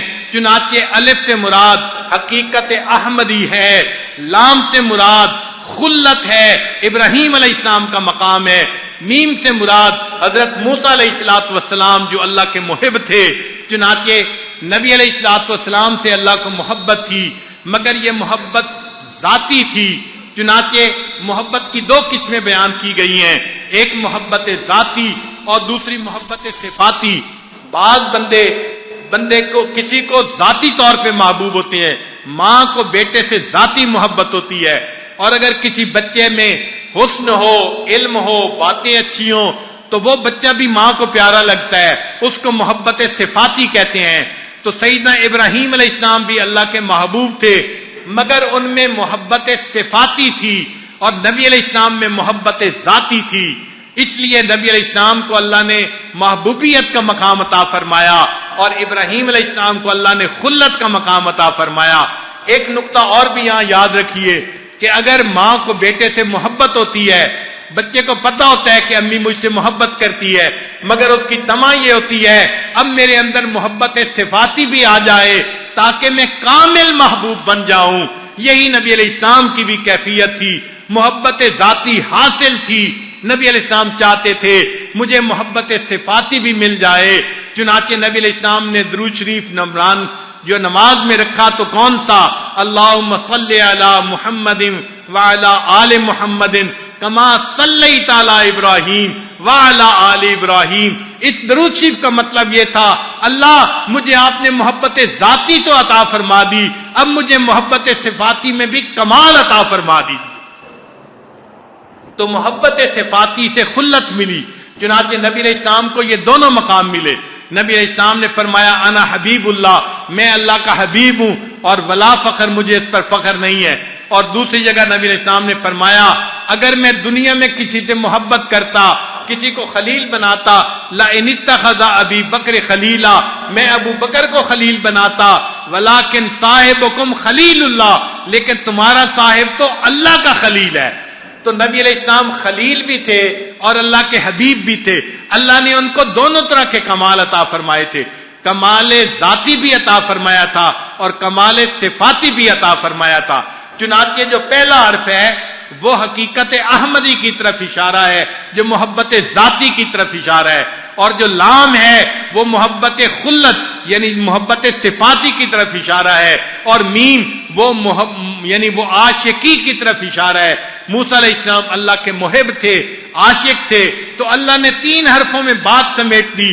اے انسانوں، تم میری کتاب پڑھ رہے ہو، تم نے اس کتاب سے میرا محب بننا ہے. میں 3 حرفوں میں بات سمیٹتا ہوں. میری محبت میں جو اعلیٰ مقام پانے والے تھے وہ میرے انبیاء میں سے، اولو العزم انبیاء میں سے بھی 3 ہستیاں تھیں جو نمایاں مقام لے گئیں. ایک میرے محبوب جو احمد تھے، اور ایک میرے خلیل جو میرے خلت کا مقام پا گئے، اور تیسرے موسیٰ علیہ السلام جن کو محبت نے جو ہے وہ میرے ساتھ اتنی محبت تھی کہ میرے دیکھنے کی آرزویں کرتے تھے. اللہ نے ان 3 ہستیوں کے نام پہلے حرف میں ہی بتا دیا. دیکھو تمہارا ٹارگٹ یہ ہے تمہارے لیے مثال یہ ہے، تمہارے لیے زندگی کا آبجیکٹو یہ ہے. ہم 3 حرفوں میں بات سمیٹتے ہیں. پھر اس کے بعد اللہ تعالیٰ نے آگے قرآن پاک کی بات کی. عام طور پہ دیکھا ہے مقرر جب بات کرتا ہے تو شروع کی آیتوں میں پورا جو ہے اجمالی طور پہ بات بیان کر دیتا ہے، پھر تفصیل کرتا ہے، آخر پہ آ کے پھر نتیجہ نکالتا ہے. چنانچہ اللہ تعالیٰ نے بھی قرآن پاک کے پہلے حرف میں محبتوں کا اشارہ فرما دیا، اور اس کے بعد پھر اللہ تعالیٰ نے قرآن پاک میں محبتوں کا اظہار فرمایا. محبت کا جو اعلیٰ ترین مقام ہوتا ہے اس کو عبادت کہتے ہیں، کہ محب کے دل میں محبوب کی اتنی محبت ہو کہ محبوب محبت میں بے اختیار ہو کر محبوب کے قدموں پہ سر رکھ دے، اس کو عبادت کہتے ہیں. اللہ تعالیٰ جگہ جگہ اپنے الہ ہونے کا تذکرہ فرماتے ہیں. چنانچہ فرمایا یا ایھا الناس اعبدوا ربکم، اے انسانوں اپنے رب کی عبادت کرو. عبادت سے مراد اپنے رب کی محبت کا وہ مقام پاؤ کہ محبت میں مغلوب ہو کر اپنے محبوب کے قدموں پہ سر رکھنے والے بن جاؤ. محبت کے تذکرے فرمائے. پھر کہیں پر یہ فرمایا فَاعْلَمْ أَنَّهُ لَا إِلَٰهَ إِلَّا اللَّهُ، جان لو اللہ کے سوا کوئی معبود نہیں. کہیں پر فرمایا وَإِلَٰهُكُمْ إِلَٰهٌ وَاحِدٌ، تمہارا الہ تو ایک اللہ ہے. یہ محبت کے تذکرے اللہ کرتے رہے، اور اسی دوران جو محبت کرنے والے تھے اللہ ان کے بھی تذکرے فرماتے رہے. کہیں موسیٰ علیہ السلام کا تذکرہ کیا، وہ مدین جا رہے ہیں، مدین سے آ رہے ہیں، یہ اپنے محب کے تذکرے تھے. بتا دیا کہ وَلَمَّا جَاءَ مُوسَىٰ لِمِيقَاتِنَا، موسیٰ علیہ السلام آئے تھے طور پر ہماری ملاقات کرنے کے لیے. دیکھو محبت کے تذکرے ہیں جو اللہ نے قرآن میں تفصیل سے بیان فرمائے. کہیں ابراہیم علیہ السلام کے تذکرے کیے، میرا ابراہیم نے اس طرح چاند کے وہی جو ہے نفی کی، سورج کی بھی نفی کی، اور پھر فرمایا وَإِبْرَاهِيمَ الَّذِي وَفَّىٰ، ابراہیم میرا کتنا وفادار تھا، مجھ سے کتنا محبت کرنے والا تھا. اس نے تو محبت میں انتہا کر دی. وہ محبت ان ابراہیم کان امہ قانتا للہ حنیفا ولم یکن من المشرکین، وہ میری محبت میں کسی کو شریک نہیں کرتا تھا. شاکرا لانعمہ، میری نعمتوں کا شکر ادا کرنے والا تھا. اجتباہ وہداہ الی صراط مستقیم ثم اوحینا الیہ، اور میرے محبوب پھر ہم نے آپ کو وحی کی ان اتبع ملت ابراہیم حنیفا، آپ بھی اسی ملت کی پیروی کیجیے. یہ محبت کی بات مجھے بڑی اچھی لگتی ہے. جیسے ان کی ملت محبت والی تھی، جان بھی قربان کی، مال بھی قربان کیا، بیوی بچوں کو بھی چھوڑ دیا، اللہ کے نام پہ بیٹا بھی قربان کر دیا. میں چاہتا ہوں کہ آپ کی پیروی کرنے والے وہ بھی اسی ملت کی پیروی کرے، اسی طرح مجھ سے محبت کرنے والے بنے. اس لیے اللہ نے حج کو فرض فرما دیا کہ اے امت محمدیہ، ہم چاہتے ہیں تمہیں ملت ابراہیمیہ کے مزاج کا تعارف کروائیں. تم مکہ مکرمہ آؤ گے، کہیں مینا میں تو ابراہیم علیہ السلام کی قربانی کی باتیں یاد کرو گے، کہیں جمرات کو کنکریاں مارو گے، میرے ابراہیم کی محبت کو یاد کرو گے، کہیں بیت اللہ کو دیکھو گے، میرے ابراہیم کے بنانے کو یاد کرو گے، بیت اللہ کو بنایا تھا، کہیں صفا مروہ کی سعی کرو گے، مجھ سے محبت رکھنے والی ایک بندی کی یاد کرو گے، تو تمہیں مزاج جو ملت ابراہیمی کا ہے اس کا تعارف ہو جائے گا کہ تمہیں بھی کیسے محبت کرنی ہے. چنانچہ اللہ نے قرآن مجید میں ان انبیاء کے مختلف جگہوں پہ تذکرے فرمائے. کہیں فرمایا وَاذْكُرْ فِي الْكِتَابِ إِبْرَاهِيمَ إِنَّهُ كَانَ صِدِّيقًا نَبِيًّا وَاذْكُرْ فِي الْكِتَابِ مُوسَىٰ إِنَّهُ كَانَ مُخْلِصًا وَكَانَ رَسُولًا نَبِيًّا وَاذْكُرْ فِي الْكِتَابِ إِسْمَاعِيلَ إِنَّهُ كَانَ صَادِقَ الْوَعْدِ وَكَانَ رَسُولًا نَبِيًّا. اللہ اپنے چاہنے والوں کے تذکرے کتنے محبت سے کر رہے ہیں. یہ سارے تذکرے کہیں پہ ابراہیم علیہ السلام کے نام سے سورت اتار دی، کہیں نبی علیہ السلام کے نام سے سورہ محمد اتار دی. یہ محبت ہی کے تذکرے تھے، محبت ہی کی باتیں تھیں، چل رہی تھیں. پھر اللہ نے اخیر پہ آ کے ان محبوبوں کی جو ملاقات گاہ تھی اس کے بھی تذکرے کر دیے، اور صرف تذکرہ نہیں کیا، محبت سے قسم کھا کے فرمایا والتین والزیتون وطور سینین وہذا البلد الامین. دیکھیں محب اور محبوب کی جہاں ملاقات ہوتی ہے وہ جگہ ہمیشہ یاد رہتی ہے. اللہ نے بھی قسم کھا کے ان جگہوں کے تذکرے کر دیے. یہ طور کا پہاڑ، یہ موسیٰ علیہ السلام میری محبت میں ڈوب کے وہاں پہنچے تھے. یہ طور اور یہ تین اور زیتون کی جگہ میرے ابراہیم علیہ السلام کی تھی، اور یہ بلد الامین تو میرے محبوب کا مقام ہے. اللہ اس شہر کی قسم کھاتے ہیں، لا اقسم بہذا البلد وانت حل بہذا البلد. اے محبوب آپ اس شہر میں رہتے ہیں، میں اس شہر کی قسم کھا رہا ہوں. کہیں نبی علیہ السلام کے عمر کی قسم کھاتے ہیں، لعمرک، اے محبوب مجھے تیری عمر کی قسم ہے. اللہ اکبر. یہ محبت کی داستانیں ذرا پڑھیے. پورا قرآن پاک یوں لگتا ہے بندے اور پروردگار کی محبت ہی کی داستان ہے. تو پہلے لفظ محبت کی داستان شروع کی اور اس کے بعد پورے قرآن پاک میں تذکرہ کیا. آخر پہ آ کے قسمیں کھا کے ملاقات گاہوں کا جو ہے وہ تذکرہ فرما دیا، طور سینین اور ھذا البلد الامین کا. تو قرآن کو جو عاشق پڑھتا ہے اس کو یوں لگتا ہے اللہ تعالیٰ بندے سے محبت چاہتے ہیں. اے میرے بندے تو میرا چاہنے والا بن جا، تو میرا ایسا عبادت گزار بن جا کہ تیرے دل میں کسی اور کے لیے کوئی جو ہے جگہ نہ رہے.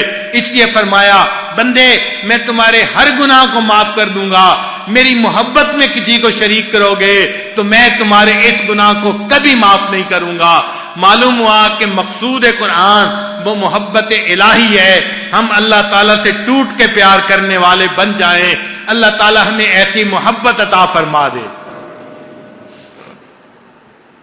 کسی عارف نے فارسی زبان میں کچھ اشعار کہے ہیں، ذرا محبت والوں کی باتیں سن لیجئے کہ کیسی ہوتی ہیں. فرماتے ہیں جان سے تن بردی و در جانی ہنوز. اے محبوب آپ نے میرے تن سے جان تو نکال دی اور خود میری جان بن کے اندر آ گئے. جان سے تن بردی و در جانی ہنوز، درد ہا دادی و درمانی ہنوز. اے محبوب آپ نے مجھے درد بھی عطا کی اور میری اس درد کی دوا بھی آپ خود بن گئے. ایک تو درد بھی عطا کر دی، درد محبت، اور اس درد کا علاج وہ بھی آپ ہی بن گئے ہیں. جان سے تن بردی و در جانی ہنوز، درد ہا دادی و درمانی ہنوز. آشکارا سینہ امبش کاپتی، ہم چنا در سینہ پنہانی ہنوز. اے محبوب آپ نے اپنی محبت سے میرے سینے کو چاک کر کے کھول کے رکھ دیا اور پھر اس کھلے سینے میں آپ ہی چھپ کے بیٹھ گئے ہیں. میرے اس کھلے سینے میں چھپے ہوئے تو آپ ہی ہیں.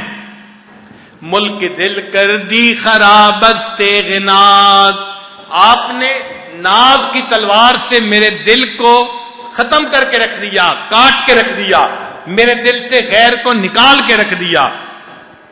ملک دل کر دی خراب از تیغ ناز و اندری ویران سلطانی ہنوز. اور اس ویرانے میں ابھی بھی حکمرانی محبوب آپ ہی کی ہے. ملک دل کر دی خراب از تیغ ناز، آپ نے میرے دل کو ناز کی تلوار سے خراب کر دیا اور اس ویرانے میں ابھی حکمرانی وَأَنْدَرِي وِيرَانَ سُلْطَانِي ہنوز، ابھی بھی اس میں سلطانی اور حکمرانی تو آپ ہی کی ہے. آگے ایک شعر کہتے ہیں جس کی قیمت ادا نہیں کی جا سکتی. فرماتے ہیں قیمت خود ہر دو عالم گفتئی. اے میرے بندے، اے میرے محبوب اللہ، آپ نے اپنے وصل کی قیمت دو عالم بتائی ہے کہ دنیا اور آخرت کی تمام تمنائیں دل سے نکال دو. کہتے ہیں قیمت خود ہر دو عالم گفتئی، نرخ بالا کن کے ارزانی ہنوز. اللہ قیمت بڑھا دیجئے کہ یہ سودا تو بڑا سستا کر رہے ہیں. آپ کا وصل حاصل کرنے کے لیے دنیا اور آخرت کی تمناؤں کو دل سے نکال دینا. تو ہم ہر تمنا دل سے نکال دیں تاکہ اس کے بدلے ہمیں اللہ کا وصل حاصل ہو جائے. اسی کو حضرت مجذوب رحمت اللہ علیہ نے فرمایا تھا، ہر تمنا دل سے رخصت ہو گئی، اب تو آ جا، اب تو خلوت ہو گئی، یہ خلوت پیدا کرنی پڑے گی تاکہ اللہ تعالیٰ کی جلوت ہمیں نصیب ہو جائے، ان کا وصل ہمیں نصیب ہو جائے۔ اس لیے جو اللہ تعالیٰ کی محبت مانگنے والے ہوتے ہیں اور اس کے لیے مجاہدے کرتے ہیں، اللہ ان کے دلوں کو اپنی محبت سے لبریز فرما دیتے ہیں۔ صحابہ رضوان میں سے ایک صحابی تھے، سالم مولا ابی حذیفہ تھے، چنانچہ ان کو ابو حذیفہ نے آزاد کر دیا اور ان کے ساتھ اپنی بیٹی کا نکاح کر دیا۔ اس پر قریش کے کچھ لوگ تھے، انہوں نے احتجاج کیا کہ آپ نے عرب کی ایک آزاد عورت باعزت کا نکاح ایک آزاد کردہ غلام کے ساتھ کر دیا۔ اس پر ابو حذیفہ نے جواب دیا تھا کہ میں نے اپنی بیٹی کا نکاح ایک ایسے بندے سے کیا جو اس سے زیادہ بہتر ہے۔ عربوں کو اور غصہ آیا، آزاد کرنے والے بندے کو تم کہتے ہو کہ یہ آزاد عرب عورت سے زیادہ بہتر ہے۔ انہوں نے فرمایا میں نے نبی علیہ الصلوۃ والسلام کی زبان فیض ترجمان سے یہ سنا تھا، نبی علیہ السلام نے فرمایا کہ جو بندہ ایسے شخص کو دیکھنا چاہے جو کامل دل کے ساتھ اللہ سے محبت کرتا ہے وہ سالم کو دیکھ لے، سالم کا پورا دل اللہ کی محبت سے بھرا ہوا ہے۔ تو صحابہ رضوان پورے دل کے ساتھ اللہ سے محبت کرتے تھے، اس دل میں کسی غیر کے لیے جگہ نہیں تھی۔ ہم بھی اپنے اللہ کے ساتھ پورے دل کے ساتھ محبت کرنے والے بن جائیں۔ ہمارے اکابر بھی اللہ کے ساتھ ایسی محبت کرتے تھے، چنانچہ حضرت خواجہ ابوالحسن خرقانی رحمۃ اللہ علیہ کے ملفوظات میں ایک عجیب بات لکھی ہے۔ انہوں نے ایک بات کہی اور وہ بات قسم اٹھا کر کہی۔ اب کسی بزرگ کا کوئی بات کہہ دینا یہی کافی ہوتا ہے، لیکن قسم اٹھا کر کہنا اس سے بات اور زیادہ اہم ہو جاتی ہے، مضبوط سے عظمت بن جاتی ہے۔ تو ابوالحسن خرقانی رحمۃ اللہ نے قسم اٹھا کر کہا اے اللہ تو جانتا ہے، اے اللہ تو جانتا ہے میں نے زندگی کے 73 سال اس طرح گزارے کہ میرے دل میں تیرے سوا کوئی اور نہیں تھا۔ اللہ کو گواہ بنا کر بات کرنا کوئی آسان کام نہیں ہے۔ کتنے پاکیزہ لوگ تھے یہ ہمارے اکابر، اور کس قدر اللہ کی محبت میں ڈوب کے زندگی گزارنے والے تھے۔ اللہ کو گواہ بنا کے بات کرتے ہیں اے اللہ تو جانتا ہے میں نے زندگی کے 73 سال اس طرح گزارے کہ میرے دل میں تیرے سوا کوئی اور نہیں تھا۔ اللہ تعالی ہمیں بھی زندگی کے کچھ ایام ایسے عطا فرمائے۔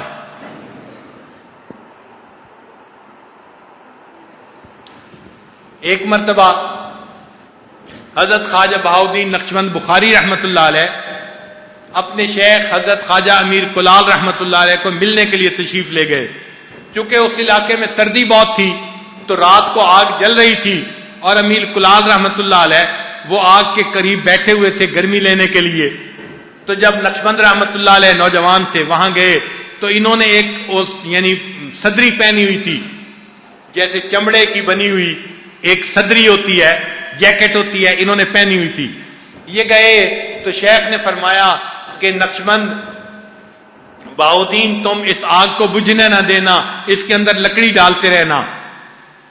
یہ لکڑی ڈالتے رہے، جب بندہ سردی کے موسم میں بھی آگ کے قریب رہے نا تو گرمی لگتی ہے، پسینہ آتا ہے۔ ان کو جب پسینہ آیا تو انہوں نے اپنی آستین اتاری، اب اتارتے ہوئے ہاتھ سے چھٹی تو آگ کے اندر گر گئی۔ اب یہ حیران کھڑے ہیں کہ میری جیکٹ اتر کے آگ کے اندر گر گئی۔ امیر کلال رحمت اللہ نے فرمایا بہاؤالدین جاؤ اور اپنی جیکٹ کو آگ میں سے نکال کے لاؤ۔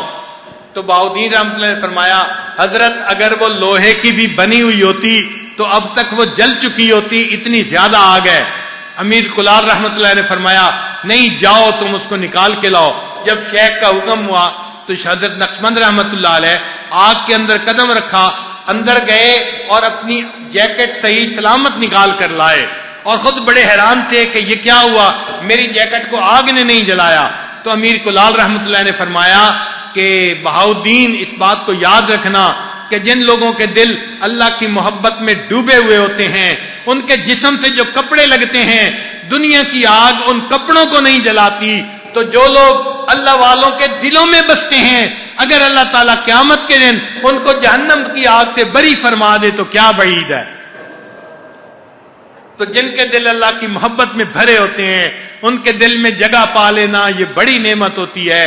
ہم اپنے اکابرین کے دلوں میں جگہ پا لیں، ان کے محبوب نظر بن جائیں، اللہ تعالی ہمیں ان کے دلوں میں جگہ عطا فرما دے. چنانچہ حضرت خواجہ عبد الخالق غیدوانی رحمۃ اللہ علیہ ان کا ایک ملفوظ پڑھا، اور اس ملفوظ کو پڑھ کے تقریباً پورا دن ہی یہ عاجز روتا رہا کہ ان بزرگوں کے دل کتنے بڑے ہیں اور یہ اپنی محبتوں میں کتنے مخلص ہیں. وہ ملفوظ آپ بھی سن لیجئے. حضرت خواجہ عبد الخالق غیدوانی رحمۃ اللہ علیہ فرماتے ہیں اگر کوئی مکھی ہم سے یا ہمارے احباب میں سے کسی کے جسم سے اڑ کر گئی اور کسی دوسرے بندے کے جسم پر بیٹھی تو جب تک اللہ تعالیٰ اس بندے کو جہنم سے بری نہیں فرما دیں گے ہم اس وقت تک چین سے نہیں بیٹھیں گے. اگر کوئی مکھی ہم سے یا ہمارے احباب سے مراد خلفائے سلسلہ جو بھی آنے والے ہیں قیامت تک، اگر کوئی مکھی ہم سے یا ہمارے احباب کے جسم سے اڑ کر گئی اور کسی دوسرے بندے کے جسم پر جا کر بیٹھی، اتنا کمزور سا تعلق ہے. فرمایا جب تک اللہ تعالیٰ اس کو جہنم کی آگ سے بری نہیں فرما دیں گے ہم اس وقت تک چین سے نہیں بیٹھیں گے. اگر اتنے کمزور تعلق کا وہ اتنا لحاظ کر رہے ہیں تو جو بندہ سلسلے میں بیعت ہوگا، مراقبے کرے گا اور مجاہدے کرے گا اور اللہ کی محبت کو پانے کے لیے زندگی لگائے گا، پھر اس کی محنتوں کا کتنا لحاظ کریں گے. یہ سچے لوگ ہیں. اللہ تعالیٰ ہمیں ان سچوں کے ساتھ محبت میں نتھی فرما دے اور اللہ تعالیٰ ہمیں بھی اپنی سچی محبت عطا فرما دے. حضرت مجذوب رحمۃ اللہ علیہ عجیب اشعار فرماتے ہیں، ذرا توجہ سے سنیے. کس کام کا وہ دل ہے کہ جس دل میں تو نہ ہو، کس کام کا وہ دل ہے کہ جس دل میں تو نہ ہو، بس نام کا وہ گل ہے کہ جس گل میں بو نہ ہو. خلوت میں لاکھ بیٹھیے خلوت مگر کہاں، جب تک کہ جان و دل میں بسا تو ہی تو نہ ہو. انسان اگر خلوت میں بیٹھے تو دل میں تو ہی تو بسا ہوا ہو، پھر انسان کو خلوت کے مزے آتے ہیں. چنانچہ اللہ تعالیٰ سے دعا مانگنی چاہیے کہ اللہ تعالیٰ ہمارے دلوں کو اپنی محبت سے بھر دے. فخر الدین عراقی رحمۃ اللہ علیہ کے کچھ اشعار عجیب ہیں. فرماتے ہیں سنما رہے کلندر سزے در میں من نمائی کہ دراز و دور دیدم رہو رسم پارسائی. اے میرے رہبر، اے میرے رہنما، اے میرے شیخ، میرے لیے تقوی اور پارسائی کے راستے سے اللہ تک پہنچنا یہ بہت مشکل اور دور کام نظر آتا ہے. لہذا تو کوئی ایسا قریب کا راستہ مجھے بتا دے کہ جس سے میں اللہ تعالیٰ تک پہنچ جاؤں. یعنی توجہات کے ذریعے مجھے اللہ تعالیٰ تک پہنچا دیجئے، جذب کے راستے سے مجھے اللہ سے ملا دیجئے. سلوک کے راستے سے ملنا تو بڑا لمبا راستہ ہے. سنما رہے کلندر سزے درب من نمائی کہ دراز و دور دیدم رہو رسم پارسائی. بطواف کعبہ رفتم بحرم رحم ندالن. میں جب طواف کعبہ کے لیے گیا تو مجھے انہوں نے حرم میں داخل نہ ہونے دیا کہ برونچ کار کر دی کہ درون خانہ آئی. کہ اے بندے تو گھر سے باہر کیا کرتا رہا ہے، اب تو میرے گھر میں داخل ہونے کے لیے آ گیا ہے. باہر تو کیا کرتوت کرتا پھرا ہے، اے میرے چاہنے والے باہر تو نے کیا حرکتیں کی ہیں، اب تو میرے گھر میں میرے پاس داخل ہونا چاہتا ہے. آگے فرماتے ہیں بزمین چو سجدہ کردم لے زمین دا برآمد. کہ جب میں نے زمین پہ سجدہ کیا تو زمین سے آواز آئی کہ مرا خراب کر دی تو بسجدہ ریائی. اور ریا کے سجدہ کرنے والے تو نے مجھے بھی خراب کر ڈالا. زمین سے آواز آئی اور ریا کے سجدے کرنے والے تو نے مجھے بھی خراب کر ڈالا. تو اگر ہم زبان سے اللہ کی محبت کے نعرے لگائیں اور ہمارے عمل اس کے خلاف ہوں تو پھر اللہ کی محبت میں ہم جھوٹے ہوں گے. اللہ تعالی ہمیں اپنی محبت میں سچا فرما دے اور ہمیں اپنا وصل عطا فرما دے. چنانچہ مولانا روم رحمۃ اللہ علیہ نے مجنو کے بارے میں چند اشعار لکھے ہیں، بڑے عجیب ہیں. ذرا توجہ سے سنیے گا. فرماتے ہیں دید مجنو رای کے صحرا نورد در بیابان غمش بنشست فرد. مجنو کو کسی نے دیکھا صحرا کے اندر ایک بندے نے کہ وہ بیابان غمش کے اندر اکیلا بیٹھا ہوا تھا. ریگ کاغذ بود انگشتہ قلم. کاغذ کو اس نے اپنے لیے ریت کو اس نے اپنے لیے کاغذ بنا لیا تھا اور اپنی انگلی کو اس نے قلم بنا لیا تھا. می نمود اے بہر کس نامہ رقم. ایسے لگتا تھا دیکھنے سے کہ جیسے کسی کو بیٹھا ہوا وہ خط لکھ رہا ہے. گفت اے مجنون شیدا چیز این. اس بندے نے پوچھا اے عاشق مجنون تو کس کو جو ہے یہ کیا بیٹھا لکھ رہا ہے؟ می نویسی بیر نامہ کیست این. تو کس کو یہ بیٹھا ہوا خط لکھ رہا ہے؟ گفت اے مجنون شیدا چیست این می نویسی بہر نامہ کیست این. گفت مشق نام لیلی می کنم. مجنون نے جواب دیا میں تو لیلا کا نام لکھنے کی مشق کر رہا ہوں. خاطر خود لا تسلی می دہم. میں لیلا کا نام لکھ لکھ کے اپنے دل کو تسلی دے رہا ہوں. میرے پاس کہاں فرصت ہے میں کسی کو خط لکھوں. بس لیلا کا نام لکھ رہا ہوں. نام لکھنے سے میرے دل کو تسلی ہو رہی ہے کہ مجھے اس سے محبت ہے. مولانا روم رحمت اللہ علیہ فرماتے ہیں عشق لال لیلا عشق مولا کہ کمد لیلا بود. اے اللہ کے چاہنے والے کیا اللہ کا عشق لیلا کے عشق سے بھی گیا گزرا ہے کہ مجنو تو اپنی انگلی سے لیلا کا نام لکھ کے تسلی دیتا ہے اور تو مراقبے میں بیٹھ کے اللہ کی یاد سے اپنے دل کو تسلی نہیں دیتا.